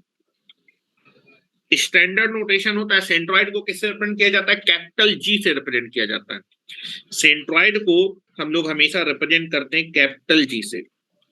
जहां भी आपको कैपिटल जी दिख जाए तो दैट इज नथिंग बट वो सेंट्रॉइड होगा। ठीक है, जो मैं चीजें बता रहा हूँ सुनते जाइएगा, इंपॉर्टेंट चीजें अब चल रही हैं, आईआईटी में पूछी जाती है। इस टॉपिक से एक क्वेश्चन पक्का होता है हर साल, और जरूरी नहीं कि कोऑर्डिनेट से पूछे, कई और चीजों से भी पूछ सकता है। ट्रिग्नोमेट्री में भी इसको इंक्लूड कर सकता है। इन सेंटर वेंटर आपका एक्स सेंटर, ये सब ट्रिग्नोमेट्री से भी क्वेश्चन आराम से बन जाते हैं। वेक्टर में भी क्वेश्चन बन जाते हैं। ठीक है, अब जो है ये बताओ सेंट्रॉइड होता क्या है? सेंट्रॉइड किसको बोलते हैं? Centroid is nothing but the intersection point of the medians. Median का जो इंटरसेक्शन पॉइंट होता है उसको हम लोग क्या बोलते हैं, सेंट्रॉइड बोलते हैं। मतलब आपकी जो किसी भी ट्रायंगल की जो तीनों मीडियम है जिस पॉइंट पे एक दूसरे को क्या करती है, कट करती है या फिर कॉन्करेंट होती है, तीनों मीडियम जिस पॉइंट से पास कर जाएंगे उसी को हम लोग क्या बोलते हैं, सेंट्रॉइड बोलते हैं। तो लिखो जरा डेफिनेशन लिखो, डेफिनेशन लिखो, या फिर दैट इज नथिंग, पहले मैं फिगर बना देता हूं। Now this is A triangle, ये एक ट्रायंगल है,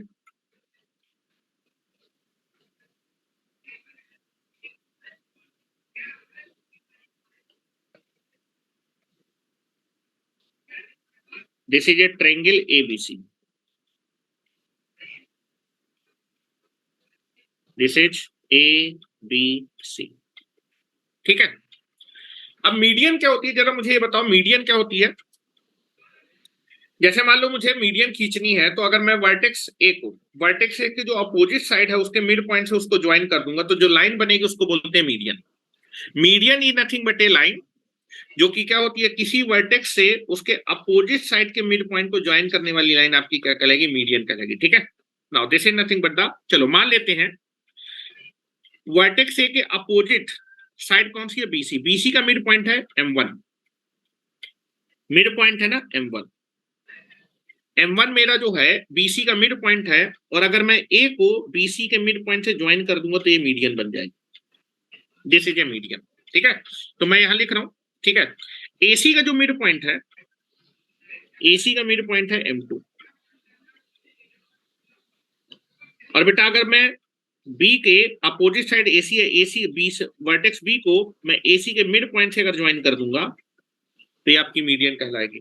और जो तीसरी मीडियन होगी, ठीक है, मैं आपके वर्टेक्स सी को ए बी के मिड पॉइंट से ज्वाइन कर दूंगा तो ये तीसरी मीडियन होगी। और तीनों मीडियम कॉन्करेंट होती है, कॉन्करेंट मतलब एक ही पॉइंट से होके पास करती हैं, ठीक है। या फिर इन तीनों मीडियम का जो है जो पॉइंट ऑफ इंटरसेक्शन होगा उसको सेंट्रॉइड बोलते हैं, ठीक है। तो now this is nothing but the A B जो साइड है उसका मिड पॉइंट को हम M3 बोल रहे हैं। तो अगर मैं वर्टेक्स सी को पॉइंट M से ज्वाइन कर दूंगा, एक मिनट,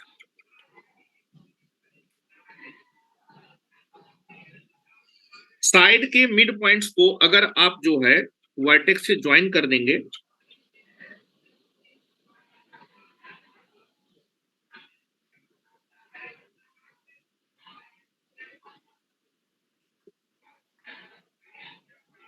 ठीक है। Now this is nothing but the, ये आपका M3 है। और बेटा ये तीनों मीडियम जिस पॉइंट पे एक दूसरे को इंटरसेक्ट करती हैं, this is called centroid, this is called centroid. इसको हम G से रिप्रेजेंट करते हैं और ये कहलाता है centroid of a triangle, centroid of a triangle, जिसको हम लोग G से रिप्रेजेंट करें, ठीक है। और आपका जो M1 M2 M3 है, M1 क्या है आपका, दैट इज BC का मिड पॉइंट है M1, this is the mid point of BC, BC का मिड पॉइंट है। M2 क्या है,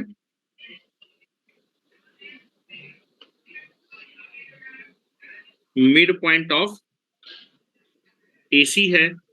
और M3 क्या है, this is the mid point of AB है। तीनों साइड्स के मिड पॉइंट को मैंने क्या किया है, उनके अपोजिट वर्टेक्स से ज्वाइन कर दिया है, तो जो लाइन बनती है दैट इज कॉल्ड मीडियम। और इन मीडियम का जो इंटरसेक्शन पॉइंट होगा उसी को हम लोग सेंट्रॉइड बोलते हैं, ठीक है। यहां पर आपका जो है that is AM1, BM2 and CM3 are the medians, medians of the triangle ABC, ठीक है। और मीडियन की अगर मैं डिफिनीशन लिख दूं कि मीडियन की डिफिनीशन क्या होती है,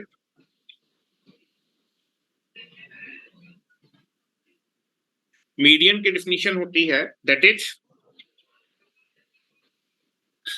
किसी भी वर्टेक्स को उसके अपोजिट साइड के मिड पॉइंट से ज्वाइन करने वाली लाइन मीडियन कहलाती है। ठीक है, किसी भी वर्टेक्स को उसके किसी वर्टेक्स को उसके या फिर उसकी अपोजिट साइड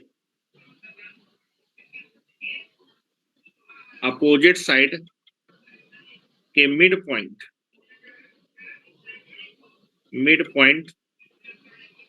से ज्वाइन करने वाली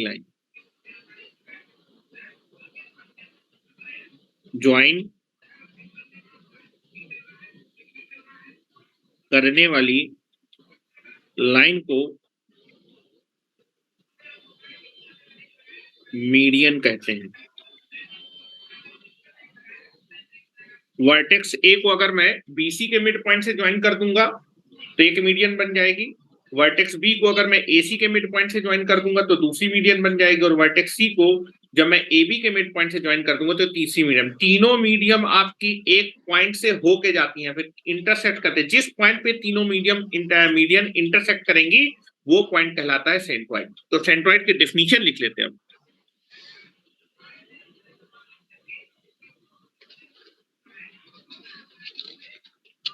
ठीक है, डेफिनेशन लिखे सेंट्रॉइड की डेफिनेशन।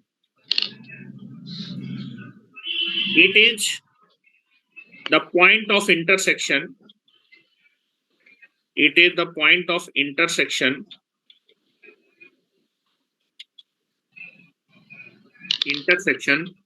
of medians। बेटा माइक खुला है किसी का?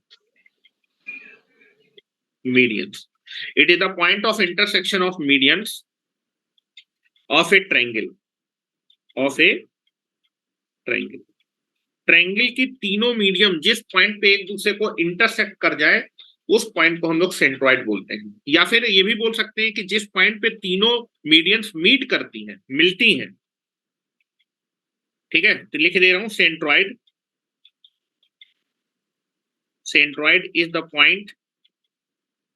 Is the meeting point of the medians of a triangle। Triangle की मीडियंस का जो मीटिंग पॉइंट होता है उसको हम लोग सेंट्रॉइड बोलते हैं। अब एक प्रॉपर्टी तुमने और पढ़ी होगी, जो सेंट्रॉइड होता है। हेलो, सेंट्रॉइड मीडियम को 2:1 के रेशियो पे कट करता है। मतलब ये लेंथ आपकी जो है 2 टाइम्स होगी और लेंथ आपकी 1 टाइम्स। सेंट्रॉइड जो होता है वो किसी भी मीडियन को हमेशा 2:1 के रेशियो में कट करता है। तो मैं लिख दे रहा हूं, ये मेरे पास सेंट्रॉइड है, ये मेरे पास AM1 मीडियम है। ये सेंट्रॉइड हर एक मीडियम को 2:1 ध्यान लिख लीजिए। This is nothing but the आपका जो है जो सेंट्रॉइड है वो हर एक मीडियम को 2:1 ये 2:1 के रेशियो में कट करेगा। वेरी वेरी इंपॉर्टेंट प्रॉपर्टी कि जो सेंट्रॉइड होता है वो मीडियन को 2:1 के रेशियो में डिवाइड करता है। ये तो डेफिनेशन हो गई। सेकंड पॉइंट, सेंट्रॉइड खत्म होने के बाद ही मैं क्लास छोड़ूंगा। ठीक है, अभी 15 से 20 मिनट लगेंगे। सेकंड पॉइंट लिखिए, centroid is always divides the median in the ratio of 2:1। Internally 2:1 के रेशियो पे डिवाइड करता है इंटरनली डिवीजन करता है। ये मीडियन है, इस मीडियन के अंदर जो है 2:1 के रेशियो पे डिवाइड करता है। ठीक है, मेरा कहने का मतलब है कि दैट इज AG:GM1, ये रेशियो होगा 2:1। BG और GM2 का रेशियो होगा 2:1। CG और GM2 का रेशियो होगा 2:1। तो मैं लिख देता हूं, दैट इज AG:GM1 का जो रेशियो होगा वो 2:1 होगा। BG:GM2 का रेशियो जो होगा वो 2:1 होगा। और बेटा CG:GM3 का रेशियो होगा वो भी 2:1 होगा। ठीक है, अब तीसरी बात करते हैं। अगर आपको कभी भी किसी ट्रायंगल के तीनों वर्टेक्स के कोऑर्डिनेट मालूम है तो सेंट्रॉइड के कोऑर्डिनेट आप निकाल सकते हैं। पहले मैं लिख देता हूं, फिर अभी निकाल भी देता हूं कितने आएंगे। ठीक है, अगर आपको जो है किसी ट्रायंगल के तीनों वर्टिसेस के कोऑर्डिनेट दिए हैं तो सेंट्रॉइड के जो कोऑर्डिनेट होते हैं, एक्स कोऑर्डिनेट होता है x1 + x2 + x3/3, और आपका जो y कोऑर्डिनेट होगा वो y1 + y2 + y3/3। मतलब आप बोल सकते हैं कि दैट इज, अगर x कोऑर्डिनेट निकालना है तो तीनों वर्टिसेस के x कोऑर्डिनेट का am ले लेंगे। am का मतलब एवरेज होता है। और y कोऑर्डिनेट निकालना तो तीनों वर्टेक्स के y कोऑर्डिनेट का am मतलब एवरेज। ठीक है, now this is nothing but the, लिखो यहाँ थर्ड पॉइंट लिख रहे हैं, ये आपका सेकंड पॉइंट था। Third point, if in A triangle, if in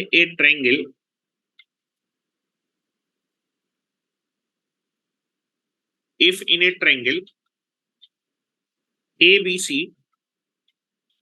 triangle ABC, आपको वर्टेक्स A के कोऑर्डिनेट मालूम है x1, y1, वर्टेक्स B के कोऑर्डिनेट मालूम है x2, y2, और वर्टेक्स C के कोऑर्डिनेट मालूम है x3, y3। तीनों वर्टेक्स के कोऑर्डिनेट आपको दिए हैं, ये दिया है आपको, लिख देता हूं, ये दिया है। अगर किसी ट्रायंगल में तीनों वर्टिसेस के कोऑर्डिनेट दिए हैं, then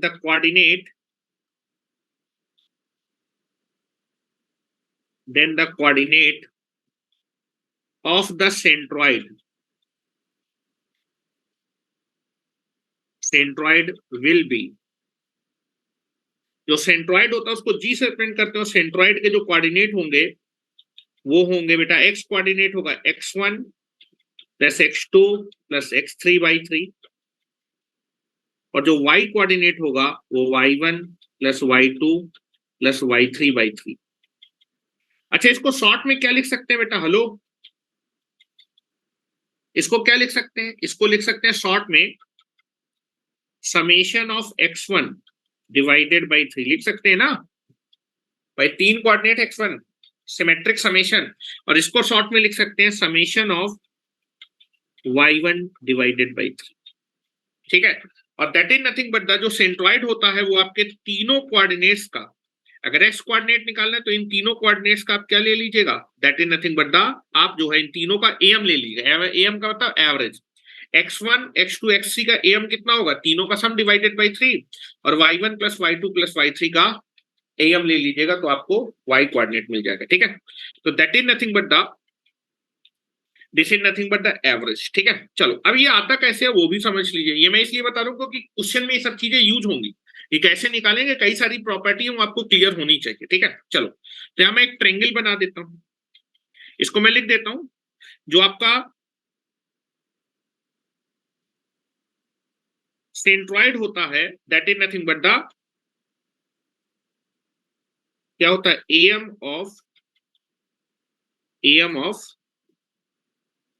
vertex coordinate.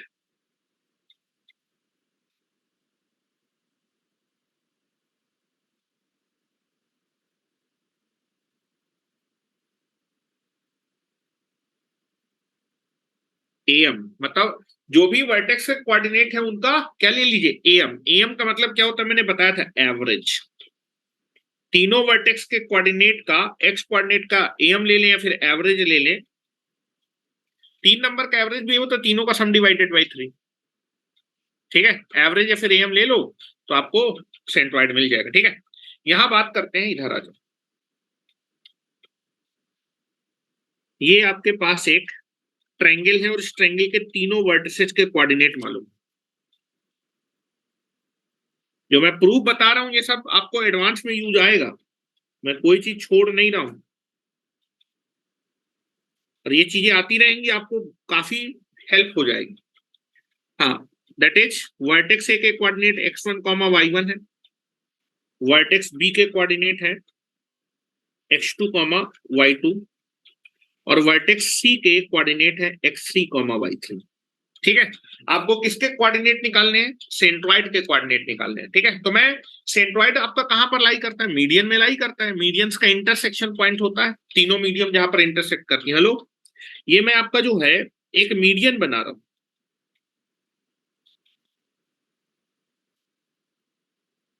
That is मैंने ए को साइड बीसी के मिड पॉइंट से ज्वाइन कर दिया, ये मीडियन हो गई। और जो सेंट्रॉइड होता है वो किसी भी मीडियन को 2:1 के रेशियो पे डिवाइड करता है। आपको इसके कोऑर्डिनेट निकालें, कैसे निकालेंगे जरा ध्यान दें। अच्छा, ये बताओ, जो सेंट्रॉइड है वो इस लाइन सेगमेंट को 2:1 के रेशियो में डिवाइड कर रहा है, तो इसके कोऑर्डिनेट तुमको निकालने। अगर तुम्हें जो है ए और अच्छा ए का कोऑर्डिनेट मालूम, अगर तुम्हें किसी तरह से m1 का कोऑर्डिनेट मालूम चल जाए तो यहां मैं सेक्शन फार्मूला लगा के पॉइंट जी का कोऑर्डिनेट निकाल लूंगा, है ना। और जब भी मिड पॉइंट होगा तो मैं उसको m लिखूंगा, अगर मैंने m नहीं लिखा तो मिड पॉइंट नहीं होगा। m1 क्या है बेटा? b और c का मिड पॉइंट है, और bc का अगर मिड पॉइंट के b और c के आपको जो है कोऑर्डिनेट मालूम है तो आप उसके मिड पॉइंट के कोऑर्डिनेट निकाल सकते हो। तो ये बताओ जरा, पॉइंट m1 का कोऑर्डिनेट क्या होगा? m1 क्या है? m1 is the midpoint of BC। ठीक है, अगर BC लाइन सेगमेंट है उसके आपको टर्मिनल के पॉइंट्स कोऑर्डिनेट मालूम है, बी और सी के कोऑर्डिनेट मालूम है, तो उसके मिड पॉइंट के कोऑर्डिनेट क्या हो जाएंगे? दैट इज, हेलो, क्या होता है? दैट इज x2 + x3/2, और y कोऑर्डिनेट क्या होगा? y2 + y3/2। तो x कोऑर्डिनेट हो जाएगा x2 + x3/2, और y कोऑर्डिनेट क्या हो जाएगा? y2 + y3/2। क्या मेरी बात क्लियर है इतनी? पॉइंट m के कोऑर्डिनेट निकालने में तुमको कोई दिक्कत नहीं होनी चाहिए। ठीक है, क्योंकि पॉइंट m आपका b और c का मिड पॉइंट है। अगर दो पॉइंट है x1, y1 और दूसरा पॉइंट है x2, y2, तो उसके मिड पॉइंट के कोऑर्डिनेट होते हैं, x कोऑर्डिनेट तो x1 + x2, y2, और y कोऑर्डिनेट होता है y1 + y2/2। तो वही मैंने किया कि b और c का मिड पॉइंट आपका m1 है, तो आपका m1 का जो x कोऑर्डिनेट होगा दैट इज x2 + x3/2, और y कोऑर्डिनेट होगा y2 + y3/2। और एक बार आपको m1 का कोऑर्डिनेट मालूम चल गया, a का कोऑर्डिनेट मालूम, तो सेक्शन फार्मूला लगा के आप पॉइंट g का कोऑर्डिनेट निकाल सकते हैं। इसको मैं थोड़ा सा अलग से बना देता हूं जैसे कि आपको थोड़ी सहूलियत हो जाए। ये देखो, ये आपके पास a है, a के कोऑर्डिनेट आपको मालूम है x1, y1, g के कोऑर्डिनेट तुमको निकालने हैं, और m1 के कोऑर्डिनेट तुमने अभी अभी निकाल रखे हैं। m1 का कोऑर्डिनेट x कोऑर्डिनेट कितना है? x2 + x3/2, और y कोऑर्डिनेट कितना है? y1, that is y2 + y3/2, यही निकाला था। और जो सेंट्रॉइड होता है वो आपके मीडियन को 2:1 के रेशियो पे इंटरनली डिवाइड करता है। इंटरनल डिवीजन है। कैसे निकालते थे? अगर मुझे इसका g का सेंट्रॉइड का x कोऑर्डिनेट निकाल, तो this multiplied by this and this multiplied by this and whole divided by this plus this. m1x that is m1x2 + n × x2 divided by आपका क्या m + n हो जाता था। तो पॉइंट जी का अगर मैं कोऑर्डिनेट निकालूं, ध्यान से देखिएगा, पॉइंट जी का कोऑर्डिनेट, ठीक है, तो इसको इससे गुणा कर देते थे, इसको इससे गुणा कर देते थे। तो पहले मैं इसको कर देता हूं जिससे कि एक सेट तरीके से आ जाएगा। ठीक है, 1 × दैट इज 1 × x1, इसको इससे मल्टीप्लाई किया x कोऑर्डिनेट से, 2 को इससे मल्टीप्लाई कर देंगे 2, ब्रैकेट में आ जाएगा this is x2 + x3/2, whole divided by कितना हो जाएगा? Whole divided by this is 2 + 1, ये आपका x कोऑर्डिनेट होगा। और y कोऑर्डिनेट कैसे निकालेंगे? Hello, this multiplied by y coordinate, this multiplied by this whole divided by this. तो y कोऑर्डिनेट कितना हो जाएगा? देखो यहां से कट रहा है, 2 से ये 2 कट जाएगा। y कोऑर्डिनेट भी निकाल देता हूं, पहले मैं इसको मल्टीप्लाई कर देता हूं इसके साथ, ठीक है। Now this is 1 into y1 plus 2 into y2 plus y3 by 2 whole divided by m plus n। ये मैं आपको बता चुका हूं। नाउ दिस इज, और यहां से अब कोऑर्डिनेट निकालेंगे तो बेटा देखो ऊपर कितना बनेगा, ऊपर बनेगा x1 x2 x3 divided by 3, और नीचे बने y coordinate y1 y2 y3 divided by 3। तो दैट कोऑर्डिनेट आपके पास आ जाएंगे, दिस इज x कोऑर्डिनेट आ जाएगा x1 plus x2 plus x3 by 3, और y कोऑर्डिनेट आ जाएगा सेंट्रॉइड का y1 plus y2 plus y3 by, ठीक है। तो ये इसका प्रूफ है।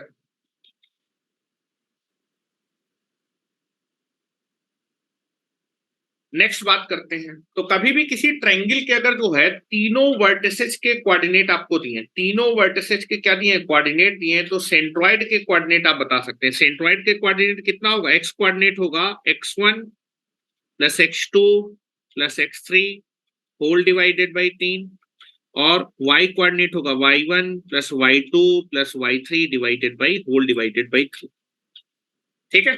चलो नेक्स्ट एक इंपॉर्टेंट पॉइंट लिखिए, जो सेंट्रॉइड होता है, सेंट्रॉइड हमेशा ट्रायंगल के अंदर ही लाई करता है। कोई से भी ट्रायंगल हो, चाहे वो आपके पास राइट एंगल ट्रायंगल हो, चाहे वो आपके पास आइसोसेलेस ट्रायंगल हो, चाहे आपके पास इक्विलैटरल ट्रायंगल हो, कोई सा भी ट्रायंगल हो, हर एक ट्रायंगल का जो सेंट्रॉइड होता है वो आपके ट्रायंगल के अंदर ही लाई करता है, ठीक है।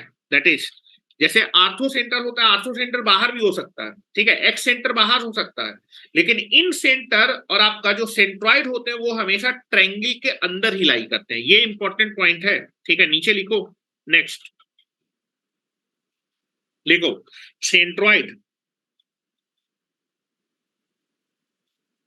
Centroid of a triangle is always lies inside the triangle,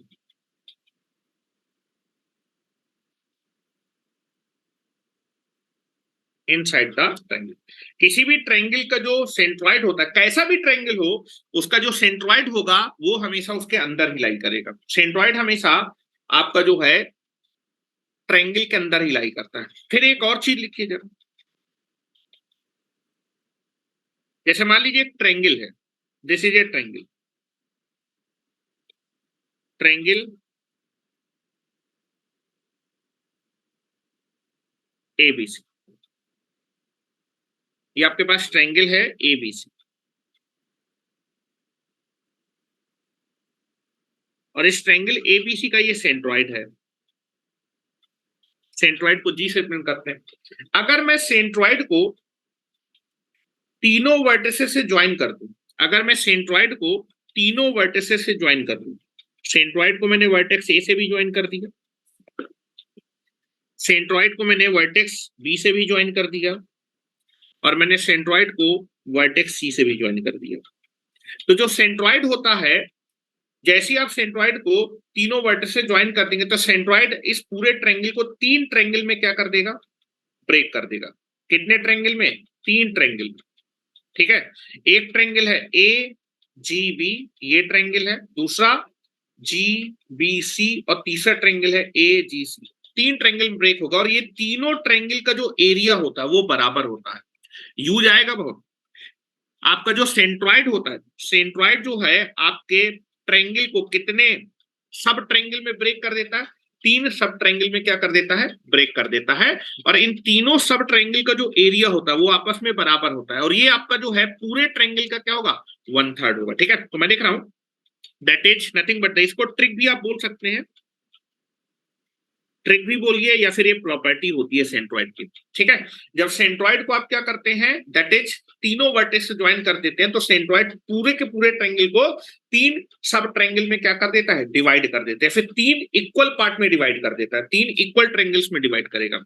और इन तीनों ट्रायंगल्स का जो एरिया होगा, ठीक है, ये वाला ट्रायंगल मैं शेडेड कर रहा हूं, ये वाला ट्रायंगल का एरिया, ये वाले ट्रायंगल का एरिया, इन तीनों ट्रायंगल का एरिया बिल्कुल इक्वल होगा, ठीक है। तो यहां लिख रहा हूं, दैट इज ट्रायंगल GAB,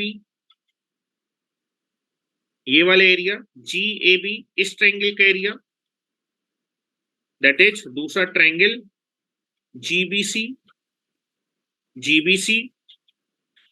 इसका एरिया, और दैट इज ट्रायंगल GCA, इसका एरिया। ये तीनों एरिया बराबर होंगे, ट्रायंगल GCA तीनों का एरिया बराबर होगा, और ये जो तीनों का जो एरिया होता है वो बराबर होता है 1/3 of the area of triangle ABC, ठीक है। आप देखेंगे भाई तीनों का एरिया बराबर है, तीनों का एरिया ऐड करेंगे पूरा ट्रायंगल मिल जाएगा, बराबर है तो किसी भी लिख सकते हैं, और जहां पर 3 से डिवाइड हो जाएगा।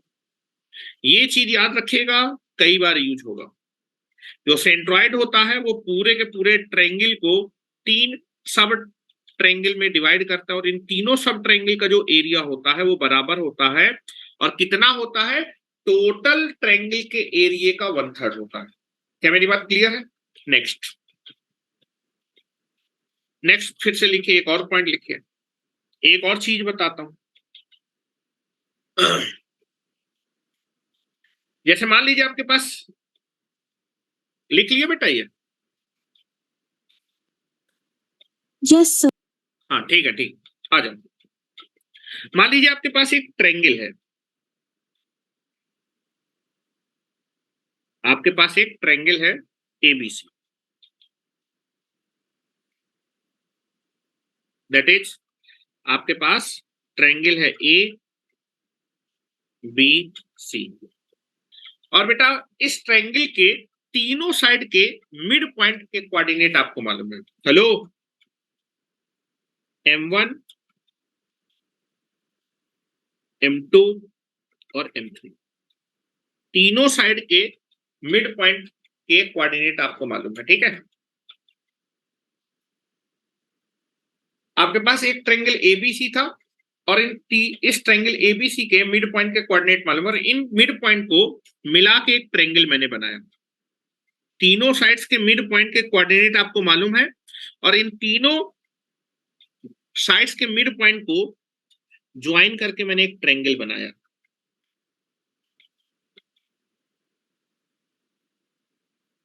ठीक है। ये जो तीनों साइड्स के मिड पॉइंट को ज्वाइन करके ट्रायंगल बनाया है, इस ट्रायंगल का सेंट्रॉइड, और दैट इज ABC का सेंट्रॉइड बिल्कुल क्या होगा, सेम होगा।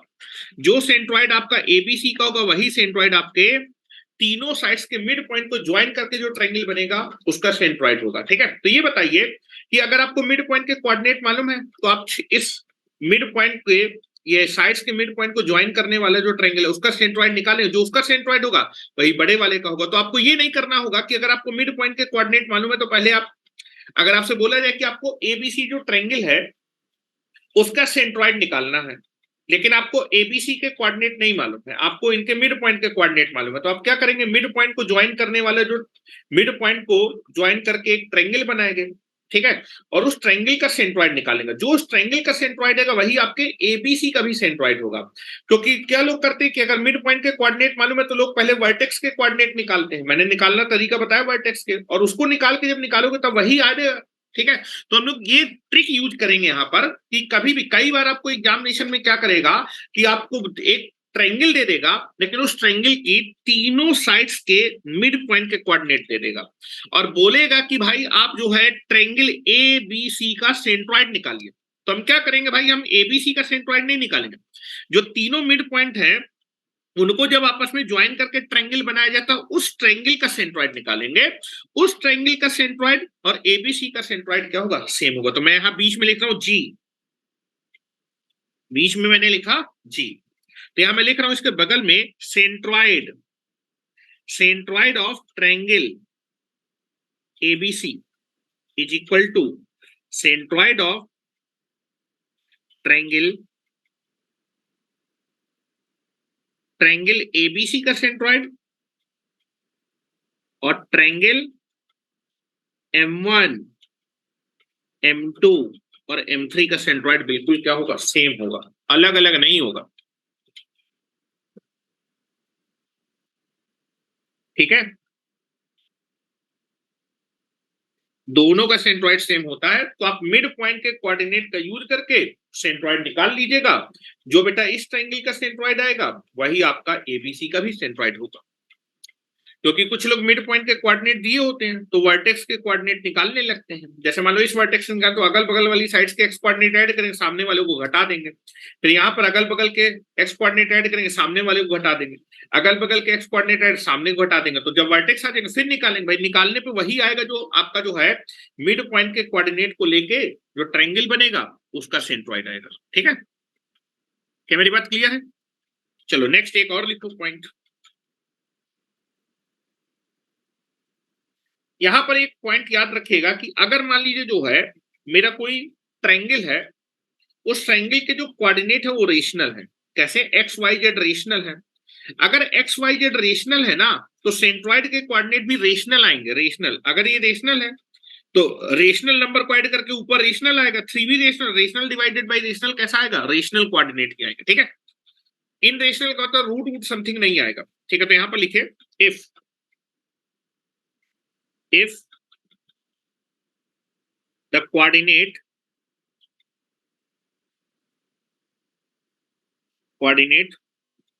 of vertices A, B, C belongs to rational number। Q का मतलब कौन सा नंबर है? Rational number. मतलब x और y दोनों कोऑर्डिनेट के बारे में बात कर रहा हूं, रेशनल नंबर। अगर आपके ट्रायंगल के वर्टिसेस के कोऑर्डिनेट रेशनल नंबर है then the coordinate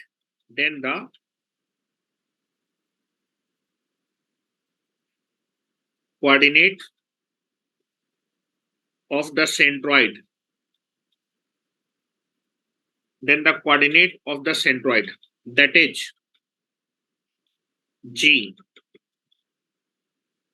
is also belongs to rational number। तब G के कोऑर्डिनेट भी कैसे आएंगे? Rational number. तब G के कोऑर्डिनेट भी रेशनल ही होने वाले हैं। ठीक है, तो कल जो है पहले 2-3 क्वेश्चन करेंगे सेंट्रॉइड पे।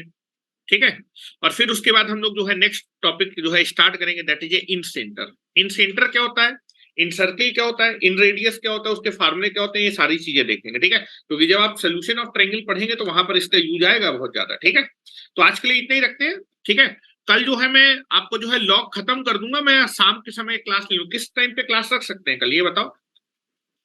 तुम लोग वहां से कितने बजे फ्री हो जाओगे? सर यही टाइम सही है। यही टाइम सही रहेगा? Yes sir. थोड़ा 9:30 बजे? यस। चलो 9:30 बजे कर लेते हैं। ठीक है, तो कल जो है मैं लॉग खत्म करने की कोशिश करूंगा। नहीं खत्म हो पाएगा तो फिर जो है मंगलवार को फिर रखें क्लास। सोमवार को कितने घंटे की क्लास होगी उस हिसाब से बताया ना। क्या बेटा? सर कितने घंटे की क्लास होगी कल? मैं कोशिश करूंगा अगर पहले क्लास रख लूं तो मैं 3-3.5 घंटे में खत्म कर दूंगा। तो आप सर जल्दी रखिएगा, इस टाइम सही नहीं रहेगा। हाँ, तो किस टाइम पे थोड़ा तो 8 बजे के राउंड रख ले। हाँ सर, 8 बजे के राउंड रख लेते हैं। Yes sir. सही सर, उस टाइम खाना वाना बनाना रहता है सर। खाना बनाना रहता है? Yes sir. थोड़ा जल्दी नहीं बना पाओगे? कल संडे है, जल्दी बना ले, खा लेना तुम क्लास के बाद। क्या सर, पूरा तो दिन तो वहीं पे रहना है कोचिंग में ही। चलो ठीक है, जो है 8:30 9 बजे कर लेते हैं। ठीक है, हाँ सर, 9 बजे 9 बजे कर लेते हैं। ठीक है, कोई ठीक है बात नहीं, कितना हार्ड एंड फास्ट नहीं है। ठीक है, सही है। यस ठीक है सर। तो लीव कर सकते हो मीटिंग तुम लोग। ठीक है, thank you sir. Okay okay.